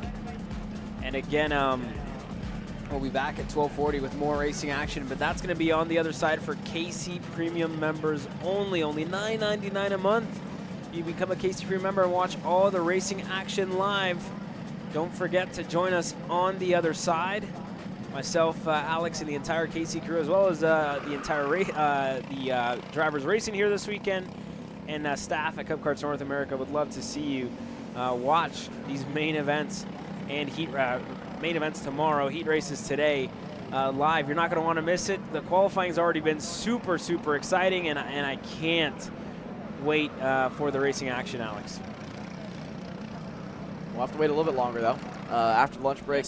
At 12:40, we'll get the first round of heat racing action underway, and that'll begin obviously with the junior division all the way down to the senior medium class, and then we'll reset the order again, and we'll do it again for one more set of heats that'll end at around 6:35 when the last heat race is set to go green for senior medium. But with that, we still have quite a bit of qualifying action still to go. The second half of Sportsman has hit the racetrack now to start their first lap. Jason Burgess waves the green flag, and for the rest of the Sportsman division here, we have 10 more drivers to see if they can knock off McCloskey's 108.2. Yeah, that 210, Will Feidinger.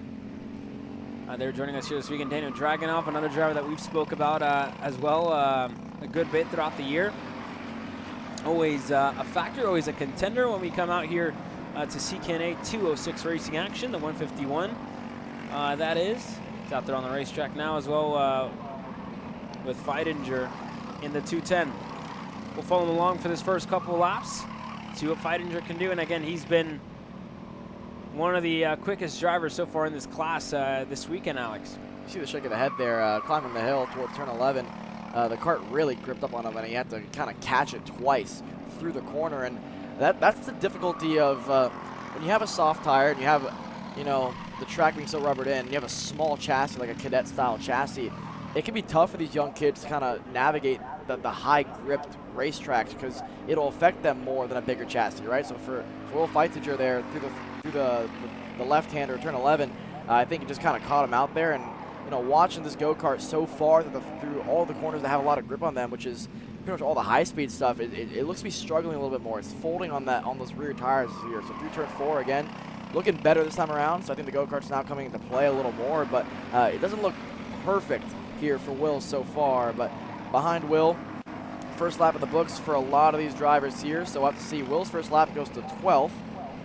But the rest of the group is improving already. You go back to Hayden Lawson, already P1, a 107.884. Chase Thixton there to 3rd. Daniel Dragunov to 5th. Laney Thigpen to 9th. Ryder Thompson 10th. Ryan Hall 11th. All of this will be shuffled in a couple moments' time here when the next lap gets ready to be done here for the rest of the group. But for Will Feidinger, this should be a much better lap. The lap looks better. The kart looks better. I think he looks a little better as well. So through the kink here for lap number 2. What does it do for the MPG machine? He was obviously fastest yesterday in happy hour. It's right now 3rd for Will in qualifying with 2 laps to go. Yeah, McCloskey still holding on to the 2nd spot there.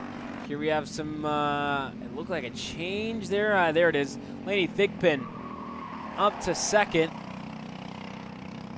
Chase Thixton as well up to 3rd.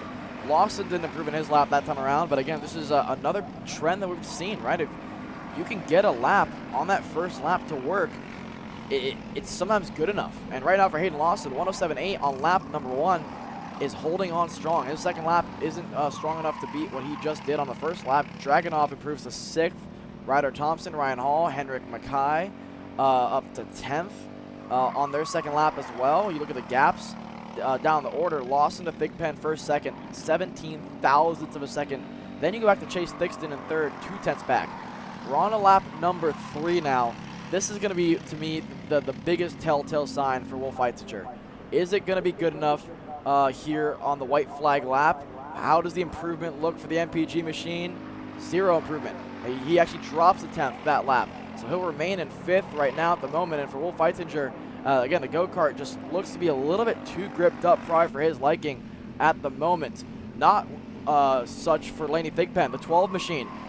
Laney goes to 1st, a 107.869. Not for long. What a lap for Hayden Lawson by 0.3 of a second, a 107.5 for the number 10. Yeah, Hayden Lawson should just be coming through turn number 2 right now. That number 10 is absolutely flying right now, working his way through there with that green helmet. There's the number 10. Hayden Lawson leads the points currently over in the Canada division in the Sportsman class, I believe, heading into this weekend. So that number 10 has had, I think, a pretty good run of things so far here today. Here he goes, turn number 11. And again, just looks very smooth on that steering wheel there, Alex. Very smooth. That go-kart is rolling up the hill here. He's actually caught up to the number 9 machine of Ryan Hall, who sits 7th at the moment. So for Hayden Lawson there, he might have to bail out of this lap, but for Will Feitinger there, he goes to 4th in his final lap at a 108.1. Checkered's out. Dragunov doesn't improve. Thixton does to 3rd, a 108 flat. Thigpen doesn't. Here comes the run to the line for Hayden Lawson, already at a 107.5. Slingshot engaged, Wow. and why not? 107.4 for good measure. 4/10 on the rest of the field. The rest of the karts are still getting ready to cross the stripe. Harrison Berklow to 14th. Ryder Thompson to 7th. And that's it for Sportsman Qualifying. And there's the young man of the hour, the 10 machine, Hayden Lawson, on pole position in 206 Sportsman. Smooth is fast. Smooth is fast around the Motorsports Country Club of Cincinnati, and Hayden Lawson just showed that. How about the number 10 on pole position? Laney Thigpen to Chase Thixton. Will Feitinger, Logan McCloskey to Daniel Dragunov, Ryder Thompson, Ryan Hall, Harrison Bell, and Henrik McKay. Your top 10. Here are the unofficial results in the qualifying session. But Hayden Lawson starts on the front and on the inside for the first heat race, or for the first round, I should say, later on today.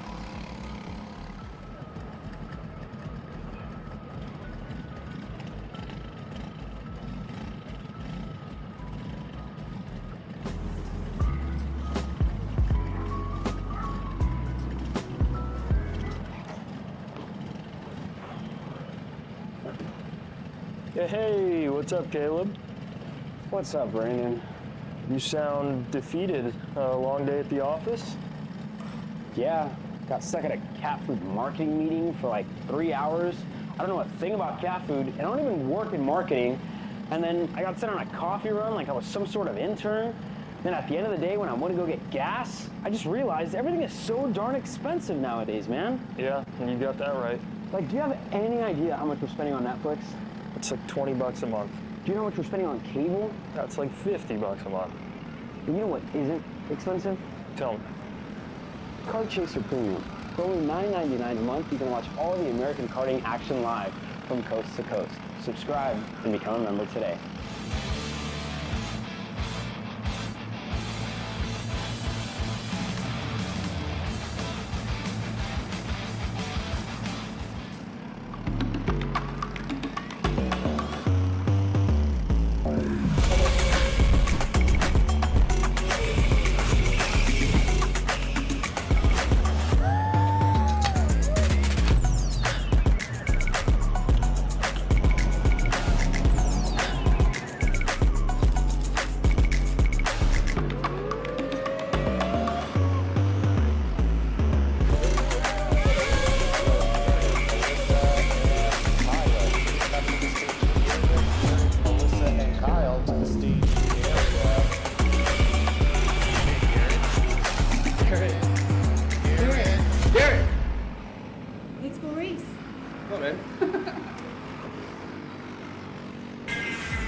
Florida kart racers, you asked for it, and we're going to bring it.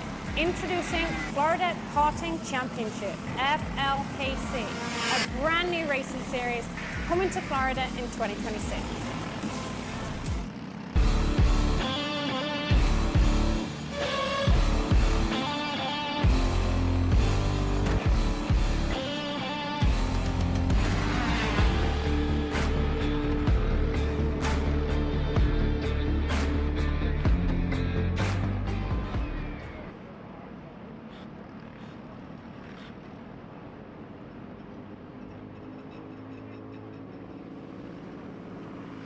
Here we go, first lap already coming to a close in our Masters qualifying action.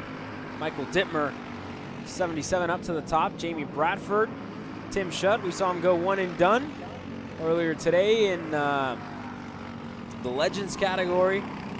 Tim's still out there now working his way around. There's a 77 at Dittmer. To Shutt, to Bradford, to Chalmers, to Eric Fagan, to Eli Yanko, Carlos Moraes, Paul Bailey, Eric King, and Todd Barron, your 10 drivers here in the Masters field, working their way around. Yanko looking, it's pretty close to Todd Barron there on the racetrack there, Alex. Yeah, well, here's the thing, right? I mean, those two were quickest in the the Legends class in happy hour. It was 5th and 12th for them in qualifying. Eli Yanko's kart looked a little bit better than Todd Barron's did. Todd Barron, I think, missed the setup quite a bit in that Legends class. So I wonder if there's anything you can take away from that to apply to this class to kind of fix a couple things in that gold chassis. But nonetheless, first lap done and dusted. Dittmer to the top of the board at a 107.951. That's all to change here in a moment as he crosses the line for lap number 2. And again, the same trend continues. No improvement on lap number 2. Best lap so far for Dittmer. On lap 1, it's going to remain top of the board. I got to say, for Tim Schutt, he was one and done in Legends. For Masters, decides to do a second lap here qualifying. And honestly, no improvement for Tim Schutt. Maybe the one and done strategy works for him and for the rest of the field as well. For Bradford, for Fagan, for Barron, there is improvement on lap number 2. So it's Bradford, Fagan, Barron, 3rd, 4th, 5th. To Chalmers, no improvement. And then back to Carlos Mores, Eli Yanko, Eric King, Paul Bailey, your 10 kart field that makes up the 206 Masters class this weekend. But here's a look at the 77 of Michael Dittmer, and full slide through turn number 11 there. It's not really the fast way around there, I don't think, but I think it goes to show you as well just how much grip this racetrack's getting, put down, and especially up the hill there. There's so many bumps and little divots as well that if you just miss your line of entry, most likely you're going to miss the apex and you're going to find the rubber, and instead of getting under the rubber, you're going to actually be on top of it. As a lot of them coming into the pits there. Yeah. A good number of them actually coming into the pits. Only 2 laps completed for Bradford, for Fagan, for Dittmer in the 77. And yeah, they're into the pits. Fagan's 5th. Dittmer's currently 1st. For Bradford, he sits in 3rd. So well, I don't really blame them, right? Yeah. Michael Dittmer is still P1. His best lap is lap 1. Tim Schutt's best lap 1. He sits 2nd. Bradford also in. So Bradford did 2 laps to 3rd. Yanko just did his 3rd lap. He actually improved. Fagan is pulled in now. He only did 2 laps. Chalmers improved. But then you go back to Todd Barron. Carlos Moraes didn't improve. Paul Bailey didn't improve on their 3rd lap as well. So I got to say, for these Legends and Masters drivers, because there's a lot of crossover in the 2 classes, it seems like they're getting the good lap on lap 1, lap 2, and then just call it a morning. That's it. Go back to work, have an early lunch, get to work on the go-kart. I mean, there's a lot that goes involved in it, but I think as well, just I'm noticing more and more, no matter what class. We're seeing there goes Yanko. Yanko's going to bail here. I think Barron might follow him through. No, he's gonna go for it. Might as well get the most out of your lap time here, because Barron sits in 7th, and it's going to stay that way. Todd Barron, 7th. Most of the field is pulled in. Here comes one of the MGMs. It's going to be Jeff Chalmers. No improvement. Checkered waves for the rest of the field. The rest of the Masters drivers are going to elect to at least finish out their 4th lap here, and no improvement for Carlos Moraes or Paul Bailey. So Michael Dittmer for Masters in 206, the 77 machine, top on the board, and just needed 1 lap to do it. 107.9. It's an MGM 1 and 3, and Timmy Tech with Tim Schutt heading the way for them in P2. Yeah, what a lap there. You go further back to Jamie Bradford, Eli Yanko, Eric Fagan, Jeff Chalmers, Dr. Todd Barron, to Carlos Moraes for LSR Motorsports and CRG, Eric King and Paul Bailey. Your 10 drivers, that's your field for the first round of races later on today on the other side of the lunch break. One more group set to qualify, and of course, it's the senior medium class. You've seen a lot of these drivers already in senior heavy and senior light. You've seen a lot of them probably doing both of those, and they're going to do the senior medium class as well. Again, the most competitive class. You know, if you win, I would say, a Grand National Championship here at CKNA, it means a whole lot. But if you do it in the medium class, I think it just means that little bit more, Alex. Yeah, well, I kind of want to touch on the name of the game here in qualifying. Going back to the senior light class, where, first of all, don't be alarmed if you're in the first group. I mean, maybe it's not the best place to be, but we've seen a lot of drivers make it work and stay in the top 10 from the bottom 3rd group. That's number 1. Number 2 is, no matter how quick you were yesterday in practice and happy hour, it seems like the drivers that get lucky enough, for 1, to get that toe, or 2, put themselves in the right position to get that toe, are the drivers that are going to be quickest. And we saw it there. And I guess it does help to have teammates in front of you that kind of play that game for you a little bit. It does help to maybe just get fortunate enough that your setup's a little bit better than the guy in front of you and they're slowing down.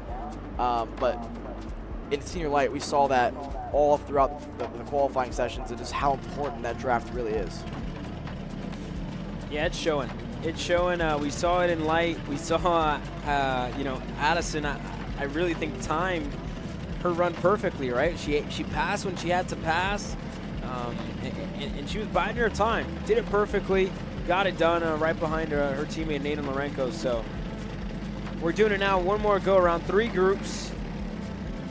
And I would have to assume that this class is going to be just as mixed up as we saw the light class be earlier on today, Alex. Yeah, again, I didn't get a chance to see if there's any like big names in this bottom 3rd group that didn't make it out in happy hour, but we'll find out when they all cross the line here.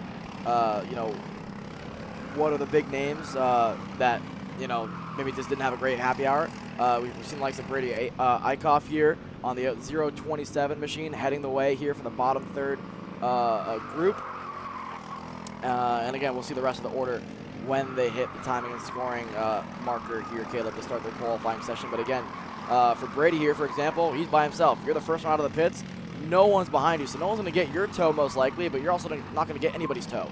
So your goal right now is either to put your head down and put some flyers or play it smart and maybe see if you can play the long game here in qualifying. But the only issue is, Caleb, we're seeing more and more as the qualifying sessions have furthered that lap 1, lap 2 has become the window instead of lap 3, lap 4. So you almost want to not burn this lap. This actually is almost a lap that you want to rely on.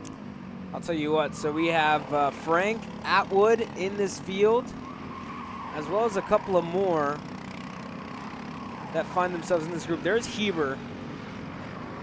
Let's do a Motorsports machine. Gavin Isaacs in this on group. Your screen. Gavin Isaacs is in this group. We saw him have a really good run out in Charlotte. More. Cade Yeager, it looks like, is in this group as well. This rookie's been impressive as well throughout the years. Throughout the year, actually, at Charlotte, was impressive, putting himself in the mix. But yeah, I mean, the senior medium class, you've seen how competitive it is, right? You have the reigning champion in the state of Texas in here, Brady Atwood, who's leading regional championships as well in CKNA racing action. Nicholas Kiefer, off-track excursion, drops the tire into the dirt, but exploring. I guess that'll be the word of the day for you, exploring here, Alex. But here we go, first couple laps, and I'm not sure. It looked like Frank was holding on to something. He wasn't. My eyes definitely deceiving me here, but here we go. First couple laps. Hunter Bolton in this one as well. The 21 goes to the top. Frank to 3rd. We saw him put himself in the top 10 as well at the end of the morning warm-up sessions. But here we go. Different racetrack, different set of tires. Well, here's a good look at Brady Atwood behind one of the Invader go-karts there. That's the Andrew Hitchcock. So Brady Atwood's put himself in a pretty good position. The number 6 MGM machine. We saw him in the heavy class with Mark Steele getting the toe off of him. And now Brady Atwood's kind of pulling his own Mark Steele here. Really good toe off of Hitchcock. Hitchcock's going to let him through, but I think Brady Atwood's gotten a pretty good toe throughout most of the lap here that if he puts it together in the last 2 corners, the number 6 machine could have a pretty good lap number 2 going for him here. So through the kink, head down. I think he knows it as well. So here we go. Eichhoff there to 11th. There's like of Braden Ebert to 6th, and Brady Atwood to pole for now. And then it's Bryce Frank on lap number 2 to a 107.1, and that's partly due to, again, kind of a double toe. Bryce Frank's getting the toe off of Andrew Hitchcock, who's getting a toe off of Brady Atwood here. So look at that trio forming there and see if they can put some laps together in the last 2 laps. There's Hunter Bolton getting a pretty good toe as well. It put him to P2 last lap at a 107.2. If I'm remembering correctly, I think it was the medium cart that had that snap seat strut for him, and that put him on the back foot. So he's now finding some pace here, and that explains why he's here in this bottom group, considering how the happy hour went for him. So that adds up there, Alex. It adds up for him. Here goes Frank. He's catching up to one of the Invader machines. Looks like it's Hitchcock in the 638. So they're getting a lot closer to each other. But now it's time to go, right? In this situation, just you can't waste too much time doing it. Here goes Frank, looking to go through. Can he improve his lap time with the white flag in the air? He does. A 106.8 is quick in senior medium. I gotta say, what a lap from Bryce Frank. Hunter Bolton doesn't improve. Atwood doesn't either. Hitchcock does. Josie Chambers goes to 4th. Isaacs only on lap number 2 right now, but Gavin Isaacs up to 7th. Now still 7th, but a better lap for Gavin Isaacs this time around. But for Bryce Frank at a 106.8, he's just put 4 tenths on the medium field here so far on the bottom 3rd group. So the 17 machine here, he had to bail heading into turn number 1. So it wouldn't shock me if Bryce Frank just puts it in the pits here this time around. But he's pushing hard enough in this lap that he might go for it. Obviously, Hitchcock and Atwood are definitely going to go for it here in front of him. But for Bryce Frank, he had to brake, I think, going into turn number 1 to avoid, hitting the bumper of Hitchcock here. But nonetheless, checkered now is waving for Jason Burgess for the first of 3 groups here in senior medium. Hand up in the air for Bryce Frank. He's going to pull in. The rest of the field staying out. Here comes Braden Eber. What does this lap look for him? 9th. Atwood stays 3rd. Hitchcock stays 5th. Here comes the rest of the group. It's a trio of Clay Robbins to 3rd. Bolton doesn't go any better. He stays in 2nd. The likes of Josie Chambers in 5th. Further back, Isaac Kiefer. Here's the rest of the group. So we got Kiefer, Gavin Isaacs in this group. No improvement. 8th, 11th, 13th for Nunez. Here comes Cade Yeager in 7th to 2nd. What a final lap for Cade Yeager. He needed that one. A 107 flat now for the 64 machine. And then finally, the 43 of Aben Smith to 15th. But it's Bryce Frank. Only needed 3 laps to put it top of the board. A 106.8 now is the lap time that the second group has to chase. There you go. Right, I mean, you're seeing it again. Lap 3. Don't waste too much time. I guess save a lap on the tires when you're not going to do much because you're still putting a heat cycle in it. But again, for Frank, the 17 holds on to the provisional pole. 106.886, the time to beat when Group 2 hits the racetrack here momentarily. To give you an idea of what we saw this morning from senior medium, the best lap was out of Colin Warren at a 106.5. So 106.8 for Bryce Frank. And that's a cooler racetrack. Is competitive. Is competitive. I still think, I mean, with 2 big groups to come and a lot of heavy hitters still left, I mean, if Bryce Frank can stay in the top 10 or 15, that's probably a win out of this group for sure. It'd be huge. We saw it in light, right, as well with Kilgo holding on a 9th. We saw it in junior. I think we're going to see it a whole lot throughout the weekend. It's just a matter of surviving if you're in that first group. Put in a good lap. Put yourself in the mix to be able to fight for some hardware, for position as well. Once we get into round number 1 at 12:40. But here we go. Second group. Onto the racetrack now. A couple of the Wicked Racing GFC machines. There's the 171 making the trip down from Washington, I believe, with Mr. Kyle Wick out here this weekend. Make sure to stay away from his go-kart on the grid and his kiddos' go-karts on the grid as well here this week, Alex. Yeah, behind him, the likes of Cameron Reed there on the 609 machine.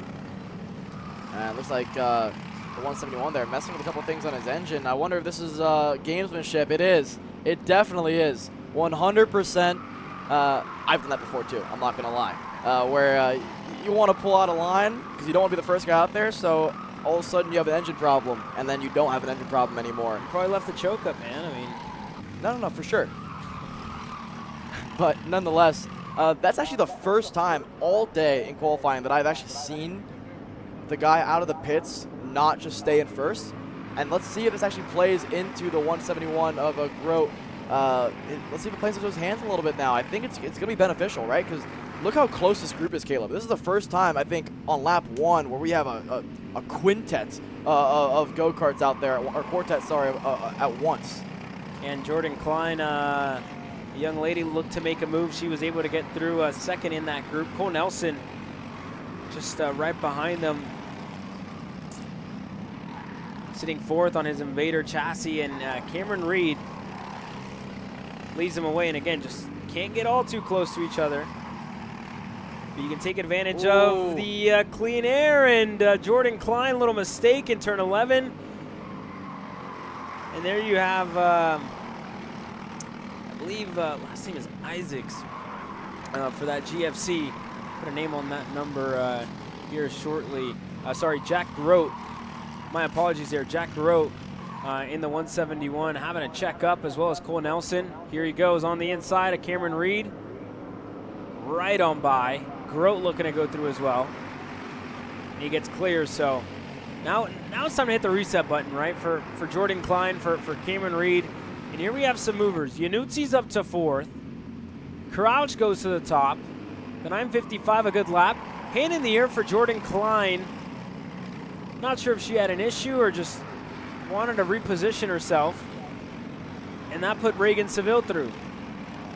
Well, let's see now. I think Reagan Seville's in a really good spot. I mean, last lap he had a pretty good toe, put it 5th, but now he's going to be 4th in line with a gap to the 3 in front of him of the likes of Cameron Reed, Cole Nelson, and the rest. So I think Seville's in a pretty good spot here. This next group, Ryan Crouch on the 955 machine, a 106.6, very competitive lap. This time around, I don't think it'll be as quick. He's behind a couple of drivers here getting stuck behind the 99 of Nolan Holiday. He'll make the move here into turn number 14 and 15. And now to start this lap, you see the finger wag there from Crouch. I don't think he loved what Holiday did. I didn't see anything wrong. I mean, I think he just let him by. It's all part of the qualifying session. But nonetheless, we're 2 laps in now. Can't think about it too much. A lot of shuffling happening now. I mean, nothing at the top. It's still Frank and Yeager 2nd, 3rd, Crouch P1. Seville went up to 4th. Yanutsi didn't improve in 5th. Dylan White did. And then you go back to Chase Adams, Brandon Helton, 10th and 11th. And the rest of the field, you go back to Cameron Reed in 20th and more. So let's see how the field is shuffling. But right now, Caleb, compared to what we saw from other classes, lap 1, lap 2, not as quick as we would have expected. A lot of the drivers in that bottom 3rd group are remaining towards the pointy end of the field right now. Frank Yeager, Bolton up there as well in the top 10. So it's looking pretty good for that bottom 3rd group, and I think it's also showing me, again, the track's getting more grip. It's getting hotter out there. The new tires are probably plaguing a couple of drivers as well. So I don't think we'll see lap times much faster than a 106.5 like we saw in the warm-up session. That being said, white flag. One more time around here to see if we can improve on our laps for these drivers. Yeah, Cameron Reed, it hasn't gone the way I think that she would have wanted as all. Braden Heber just one of the top. Brady Atwood a 2nd. Andrew Hitchcock's a 3rd. Colin Evans to Clay Robbins. Bolton to 6. Josie Chambers, Nicholas Kiefer, and more work their way through. Here we go. Ryan Crouch, apologies, had that mixed up. Ryan Crouch fastest to Frank, to Yeager, to Seville. So Seville's making some headway. He's up to 4th. But again, nobody in this group has really, I would say, made that much of an impression. There goes Cole Nelson dropping a tire. Jordan Klein, I should say, up to 5th. So she's found the pace now towards the closing stages of this session. What does Reagan Seville have in store? The 00 working his way through the last corner. It should be a pretty good lap. If he didn't have to bail from Cole Nelson's mistake, it might be a pretty good lap from the 00 here. Reagan Seville, head down. The best he can do right now. He's up to 4th already. Can he improve on his lap? No improvement for him. Jordan Klein improves. She'll go better on her lap, but she'll stay up in 4th, now down to 7th. A lot of shuffling here in the final lap. Dylan White to 2nd. Nolan Holiday to 4th. Cade Yeager is going to stay in 5th out of the slower group. Ryan Crouch didn't improve, but he'll still stay P1. Bryce Frank's lap will stay in 3rd for him. You go back to Yanutsi in 8th. Chase Adams to 9th. Hunter Bolton out of the slower group, still inside the top 10. And then where does the rest of the field fall? Atwood, Helton, Chambers, Hitchcock, Gavin Isaacs, Joseph Huet, Braden Ebert, 18th. But that's it for senior medium qualifying here for the first 2 groups, with the fast group set to hit the racetrack to try to knock off Ryan Crouch's 106.6. One more group getting set to go out onto the racetrack. The likes of Henry Wheeler, Colin Warren, Christopher McKeithen, Nick Zobiak, Aiden Lorenko, Addison Ianello, James Overbeck, James Sullivan, AJ Roderick, Ian Quinn, Eli Warren, Owen Lloyd, Dylan Amundsen, Eli Fox, Kelvin Zing, and Ryan Gensheimer. The last 11 drivers to hit the racetrack here, Alex. And again, that is a lot of big names in that group that you just mentioned there, Caleb. And you can't fail to mention Colin Warren, Aiden Lorenko. They've been the two fastest this weekend so far in senior medium. But what I will say is we saw it in senior light. Colin Warren, quickest driver all weekend in senior light, put it 11th in qualifying. You don't want to be the guy leading the field out there onto the racetrack, in my opinion. Who knows, also part of it might have been a missed setup. But I think this track is getting rubbered in more than drivers expected. I think the tires being new and maybe not, taking into account how much we need to free up the go-kart is costing some of these drivers as well. But we'll find out here in 4 laps time with Aiden Lorenko leading them out to the racetrack. So now if you're Colin Warren, roles reversed. It was you leading Lorenko.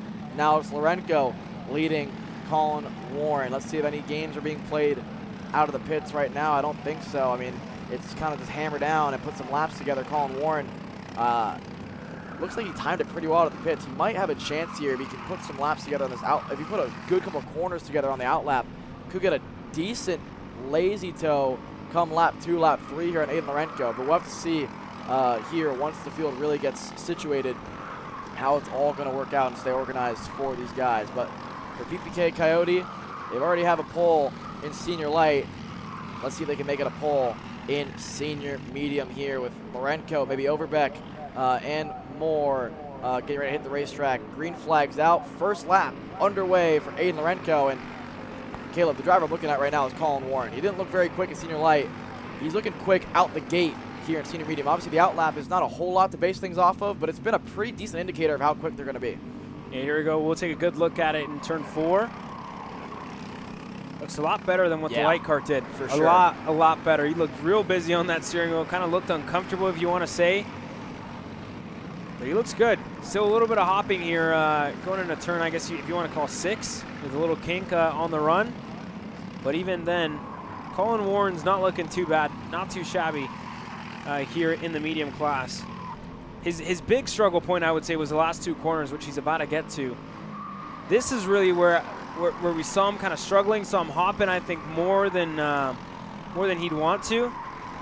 And yeah, that kart looks like it's springing off the corner a lot better than the light one did. Yeah, this opening lap here for Colin Warren looks to be a flyer.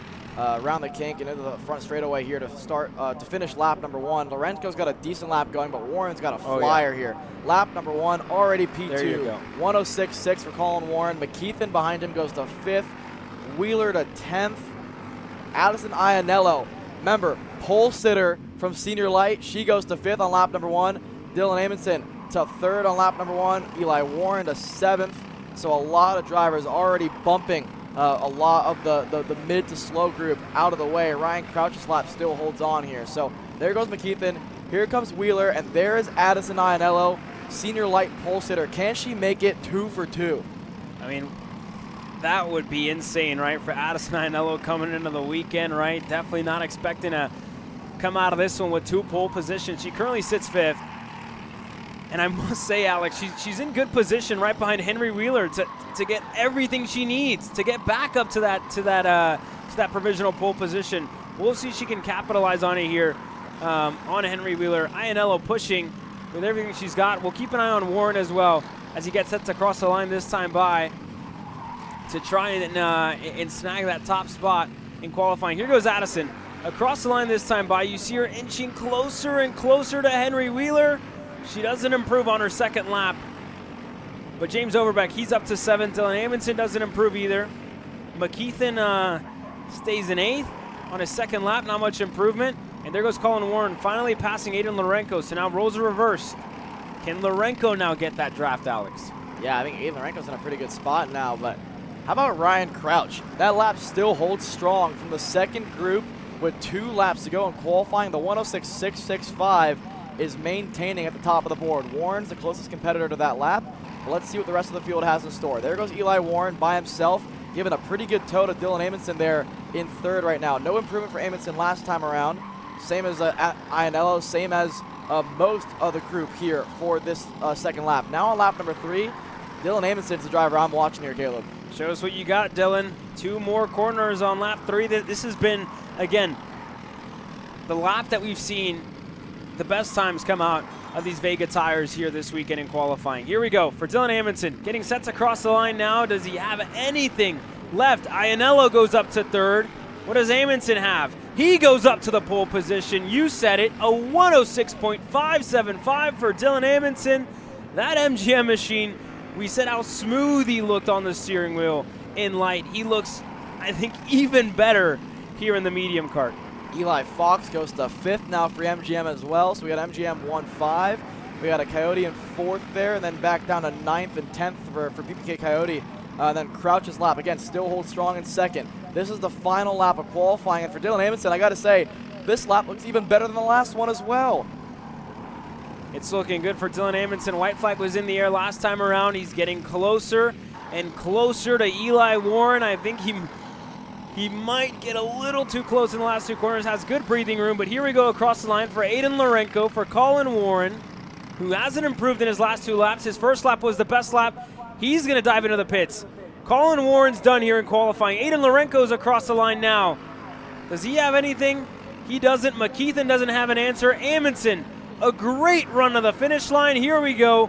He goes even better, a 106.529 for Dylan Amundsen, a 10th better than Crouch, and that's better than Colin Warren as well by a 10th and a half, too. Can anybody else show us something? And I don't think they can here, Alex.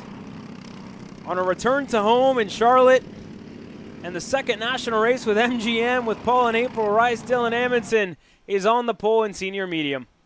Back to Ryan Crouch from the 2nd group. Colin Warren for TS Racing. A much better showing for him in senior medium than it was in senior light. Addison Iannello ends her qualifying session with a 1st and a 4th in light and medium. Eli Fox for MGM to 5th. Dylan White, Owen Lloyd, Bryce Frank. And then 2 PPK Coyotes, 9th and 10th, and McKeithen Overbeck. Back to Eli Warren, Henry Wheeler, Cade Yeager out of the slow group, Reagan Seville, and Jordan Klein. Your top 15 drivers here, Caleb. If you haven't already, become a KC Premium member for only $9.99 a month. And don't miss any of the racing action throughout the weekend here for the second ever Summer Nationals. We're live from the Motorsports Country Club of Cincinnati. You've been watching Kart Chasers free coverage. It's time to switch over to the premium coverage. We'll be back at 12:40, and it's time to go racing here from Cincinnati. For myself, Caleb Vieska, from Alexander Stroh and the entire KC crew, we'll see you guys on the other side.